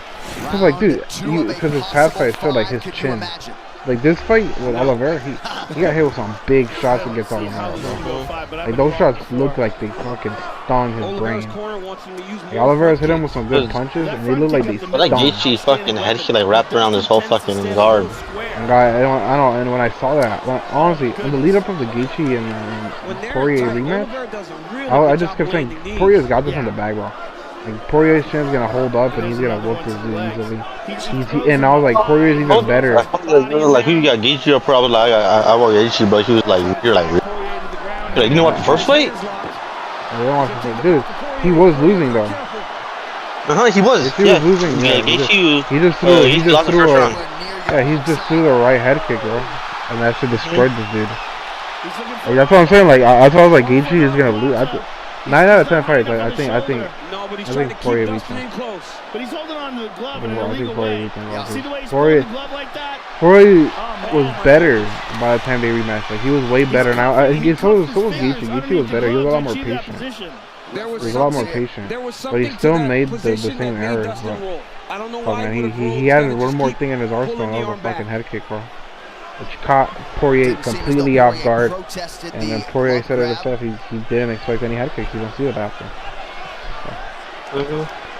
But like I was saying, the lead up of that fight, I just couldn't imagine. I was saying to myself, like, I just can't imagine Poirier getting knocked out again. Like since his move to lightweight, right? Since after that Johnson fight, his chin kind of looks unbreakable. Well, either offensively, he's got to let go of that triangle. Then he gets completely fucking flatlined. So we're looking at another cop. And then he gets choked out here. Like he's holding it illegally. He's got his fingers underneath the cuff. So that right there broke my heart, bro. Oliveira was stabbing him in the fucking cheek with his elbow. Look, he's like surgically like kicking Warrior in the cheek and head up. Because he has it that open. Look how open he is. He's fucking getting him like a cough. Maybe guillotine, but for the most part, Brazilian police style, man. They're just holding on. And now he's just got a regular close guard. Ain't gonna be bad. Ain't gonna be bad, my boy. Ain't gonna be bad, my boy. And Oliveira wise to just grind all over Poirier with elbows, with his head. But it's kind of shocking that Poirier's not trying to stand up. Not trying to stand up, maybe because he can't fucking stand up, bro. Oh, he got tagged again. That's one thing I like Joey, man. I like Joey again. You know, it's possible that one of those vicious knees. I like how he's saying he's like I don't know why he doesn't just stand up. I don't know, maybe because he's exhausted and he can't stand up right now. He's getting beat up here by Charles Oliveira. You try to stand up when fucking Oliveira was on top of you. Oh God, while you're exhausted too from like throwing everything. I'm pretty sure Poirier tried knocking him out, dude. He's just kind of hanging on. I think I'm gonna be honest. In the lead up to this fight, bro, Oliveira looked like easy picking. These are big shots. Like everyone, not that everyone liked Oliveira. But like some people, I also saw like some people always thought like Oliveira was just too chilly. He gets hurt too often. He's got to open that guard to try to start getting back to Also, like, and he won the title off Chandler, so he was also like kind of considered untested. Because he's not in a way, because like, well, you can give him a Tony fight because Tony was only coming off one loss. But like, knowing what happened after, like, you knew that was you can say that's Tony from the beginning. I don't know. When would you consider Tony a loss after like the second or third loss? Like, when do you consider he was lost? The crazy thing about this, then we gotta understand like how good is that win for Oliveira against Tony? Because Tony already lost against Gaethje. Because if they You know start what to I'm slice, they'll start to split him open and rip his Yeah, but then the people that say that fucking did he fight him before Chandler or after Chandler? And this is real punishment. He fought him this is punishment that's gonna affect. Dude, that was Reebok era, bro. For the remaining rounds, if he makes it out of this one. Dean Thomas, your mic's hot. What do you got? It was before. It was in 2020, man. I think heading to 2021. I think he would much rather just ride this round out, lose the round, and then maybe I think it was like other over because if Charles Oliveira I think it was in the Brandon Moreno part. It was Figueiredo, the first fight. That's a good point, Dean. He told us in our fire meeting against Khabib Nurmagomedov, perhaps he should have been content to lose the round instead of forfeiting a position that resulted in the end of the fight. That's one thing. That's a fight. That was a good fight. Poirier got beat up in the fight. You think But this is here? a big round 2 for Charles Oliveira. What's the fight that you haven't seen yet? Like, dude, I don't know. Honestly, or you don't know because you just never known about that fight. If you listen to the corner of Dustin Poirier, I'm trying to think. I feel like I know there's a few fights. Did you ever did you know that Aldo fought Volkanovski? Just don't do anything. Yeah. Did you know that Chad Mendes fought Volkanovski? Look at the transition. I feel like I heard about that one. I don't think I watched that one. Did you know that? He said he did not want to give his back, and right now, Dubrox is jumping on his back. He has got to change his position. Did you know that Cowboy fought Medias? Is the slickest submission artist we have seen in the UFC. Now he's advanced his stroke. This is his UFC debut. Did you know Diego I don't think Sanchez? so. Nah. You don't know Diego Sanchez? No, it's off my head now. Holy fuck, you don't know Diego Sanchez? Damn. The standing rear naked choke is so nasty. Did you know that Aldo fought Cheeto Reyes? Now he's hiding the hand. Now he's hiding the hand. Joe Dustin's in trouble. I feel like I heard about that fight. I feel like I've seen a clip of it. Did you know that But I don't know. fought Evil Wonderboy?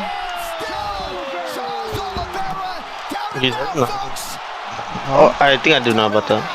Did you know Jorge Masvidal fought Ladies and gentlemen, referee Benson Henderson? stop to this contest. At 1 minute, I don't think so. You know Benson Henderson?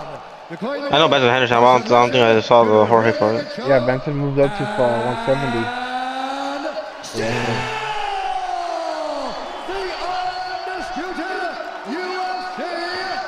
You never saw that fight? No. I got you, bro. I'll put that shit on. Honestly, if you would say it was a robbery, we're gonna find out right now.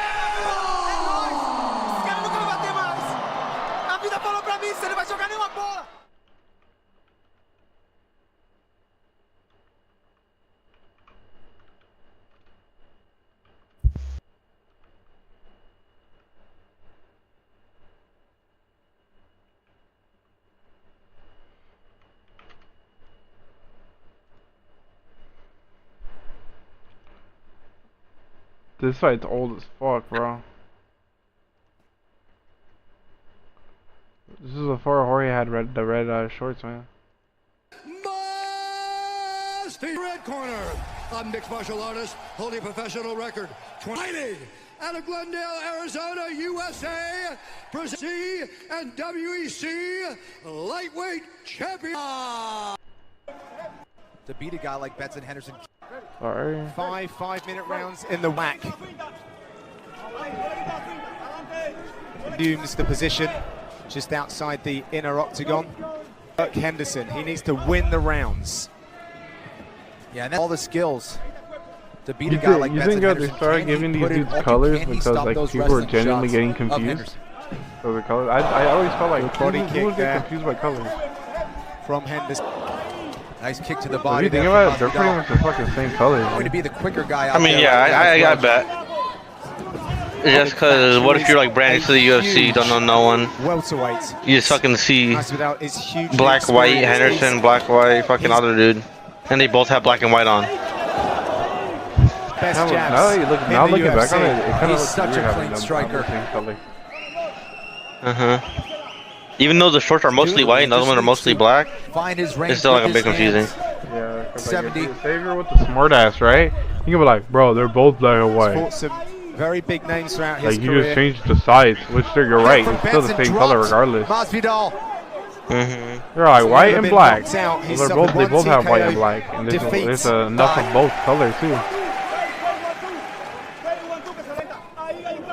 Just over a minute 20. I should find for a better version, huh? There you go. See the bruiser. There you go. This one's way better, huh? Smooth. Let's see. Benson Henderson. Henderson is in the white. Masvidal is in the black.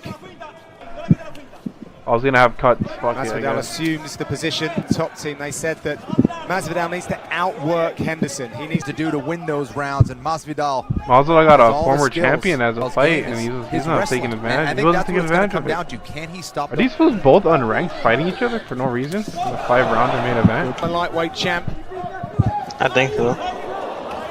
He's very, very resilient. I love Game Bread, bro. But it is a very Game Bread was never that popular to the one to be against fucking. Brandon Thatch, who is come I mean, nah, I'm not gonna lie, bro. UFC's had some dumbass fight nights, bro.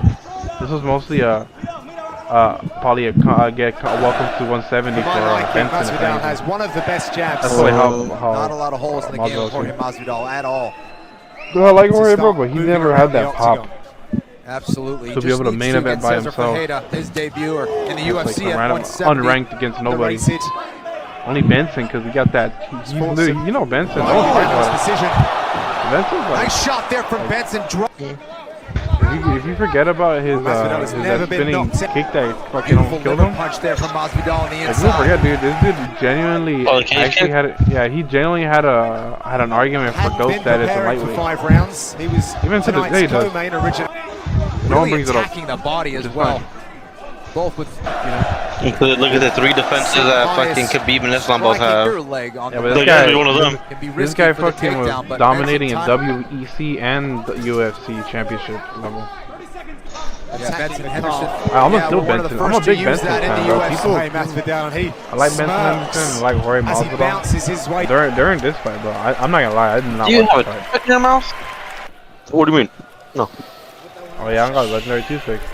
You let him get Honestly, 5 bro, or 6 I'm gonna be honest, though, I did not watch this fight live, man. This was a fight I did not watch live. Quite frankly, I did not know this fight happened to the until body, but ended up I didn't know this fight happened until Jorge fought Ben Askren when all his other fights came up. Here from South Korea, so John Gooden. Then I rewatched it there. Believe it or not, this shit was actually free on YouTube. It must have gotten taken down. Their own capital for the fans is if without the cut. Benson Henderson of Korean descent has very different plans. These people are fighting in Korea. That's what's kind of funny. Didn't quite land as clean as he wanted to. Nice None of these dudes are Korean, and they're wait. Is Benson Henderson half Korean actually? Awareness from Masvidal. Where is Benson Henderson? Oh no. Let's check. Like the wallpaper waifus, right? Is Ben? Wait, oopsie.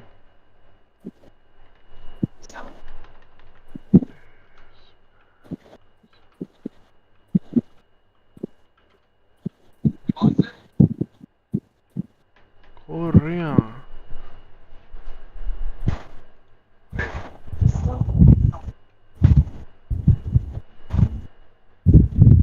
Oh, he's half Korean. Okay, that makes sense.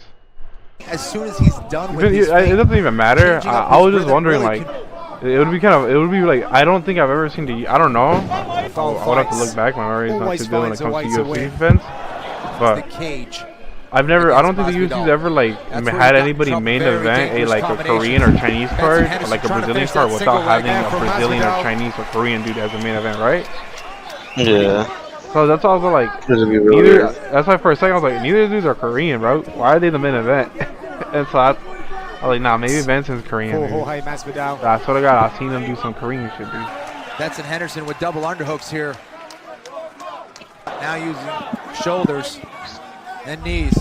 You know, Benson was he was the guy who was prepared to go like Joe Rogan likes to say, Benson was the guy who created the casket, bro. He didn't create it. But he was the one who was like throwing that shit if there's one knock on Masvidal, in the early days, but that shit did nothing for some reason. Yeah, kind of a controversial decision. Absolutely, and you can't do. No decision is clear here. I'll be honest, bro. Jorge fights the exact same as he did when he came back in 2019, bro. Movement to get out of harm's way. Now, but shoots him for the single. What do you think? Henderson in with the head on the outside. Do you think Jorge fought differently now? And now it's Henderson with a front headlock. Let's see if he goes for a guillotine. He's got it up. Have contact. That's experience right there, boy. I don't know. It's only live Jorge fight I saw. It was a Burns one. So you never. What Jorge fights have you seen before? I've seen the other one, but they're all highlights. The Usman, Kobe. I've seen the full one. What full fights have you seen from Jorge? The Burns and fucking sad, bro. You know what's funny? I did see this fight live, bro. You seen Kamaru and Kobe? Those are the only two you've seen ever? Yeah. And Burns? And the Askren one, then the fucking what's his face? Yeah, we've all seen the Askren one, bro. Look how look like the Askren one, bro. The Darren Till one. The fight club. Bro, what the fuck is this? What is this? What's this quality, bro? Is brought to you by This is oh. I thought this was the official, bro. I thought this was from the official, dude. Bro, that shit's more. That shit was more fried than like re-uploaded fucking 2015 videos, bro. Wait, so you didn't see Jorge versus Donald Cerrone? No, I didn't see that one. Alright, let's watch it. You're gonna love this fight. You're gonna see what made me Jorge fight. I've seen this fight live. This is when they introduced colors, bro. This was like during the Conor McGregor. Like it was on its way to the McGregor prime time. We had a ninth era. DJ was fucking champion. Look, this is before Jorge's rebirth, bro. We're close to Jorge's rebirth around this time, bro. We're close. Notice, you see how he's slowly transforming into. He's a Charmeleon right here. Before the rebirth, you know. You can see it, huh? The red is here. The red is here. I see the vision. The beard is coming. The full beard is coming. The hair, he's letting it grow out now. This is it. And then after this, he lost to. I think after this, he lost to Stephen Thompson and then disappeared. But you've seen Stephen Thompson, like he's slowly still evolving. Alright, let's skip that. I hope you don't mind me skipping the introduction, bro. That's fine. As long as I don't skip the fight. On the eve of yet another big fight. Look, Jorge, look. Dude, what is this quality, bro? Masvidal, game bred in the red. Cowboy Cerrone in his native Denver is in blue. Cerrone opens with a leg kick to that lead leg of Masvidal. Oh, okay, this is from second hand. That's why it's Masvidal knows aggression has cost him. Volume has cost him in previous losses where he's lost very close split decisions. He wants to be more aggressive. Where he was ranked number 5 in the welterweight division around this time. That's a good ranking. But he also wants to get after no. Cerrone was number 5. Ooh. So this is how Jorge got into the top 5. Best weapon. Some consider him. Jorge was probably like, I need that title shot, my boy. Boxer on this UFC roster. But he has gone the distance in 14 of his last 17 fights. Outlanded the opponent 12 of those 14. But Cerrone has certainly been the more prolific finisher. Now, Cerrone throws excellent kicks, but when he walks you down, gets you backing up, that's where he's extremely dangerous and will rip off 3, 4, 5 strike combinations. But now with mixing in his offensive wrestling, that has been a new layer to his offensive game, keeping guys guessing and opening up all of his offense. Body shot for Cowboy Cerrone. Masvidal just out of range with that combination. Cerrone is on the brink potentially of a welterweight title shot. Hard leather exchange in the pocket there. Masvidal with the right, Cowboy with the counter left. They're standing and trading.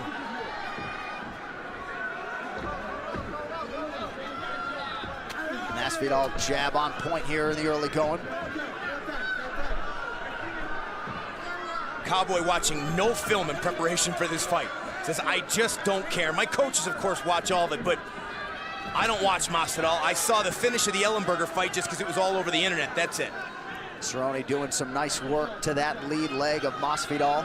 Inside and outside, not discriminating. I'll be back. I'm gonna go take out the trash. Nice jab from Cerrone. Oh, John took off his chat. Yo, John, you good, Johnny boy?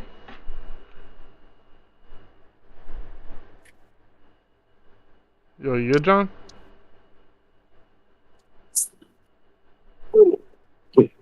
You good, bro? Yo. John.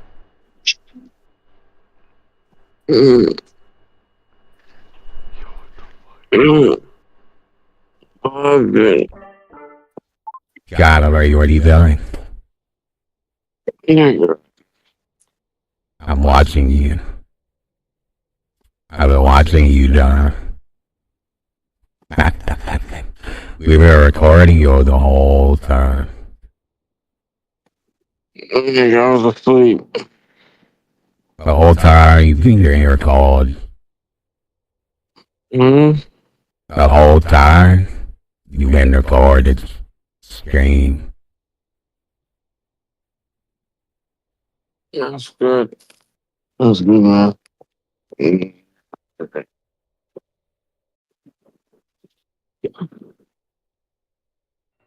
Alright, man, time, man. I love you. It's all good, John. No, low key though, we sorry, no, I can start hearing knocking in your background. What was that all about? You're not fucking funny, bro. You heard it too, huh? No way. Cause me and you were calling. I'm like, hey, I'm like, you heard that knocking? You could go on a stream. You can go on a stream and hear it. Like, just like go back a little bit. I mean, it's a long ass stream.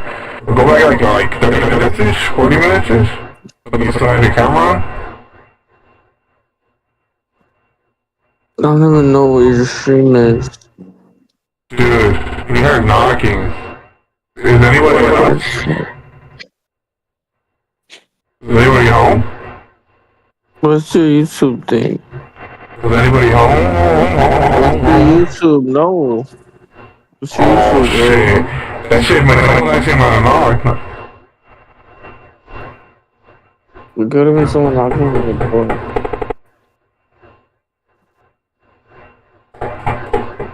What's your YouTube, bro?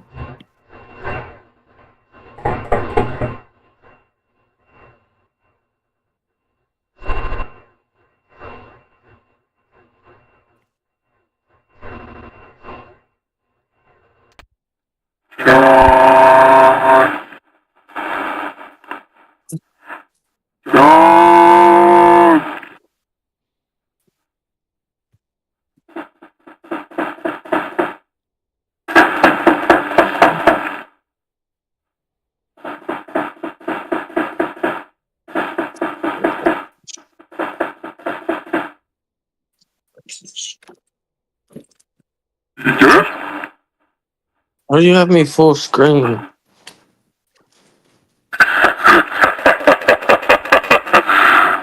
don't know, it puts you full screen automatically.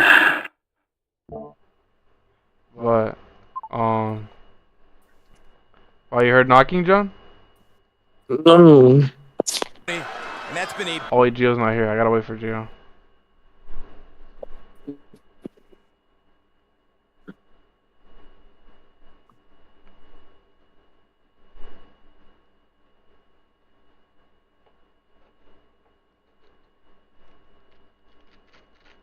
I'll send it to you. I got you. I'll send you the link, alright?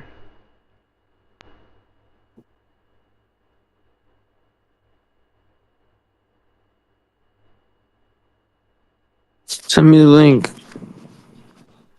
Hold up.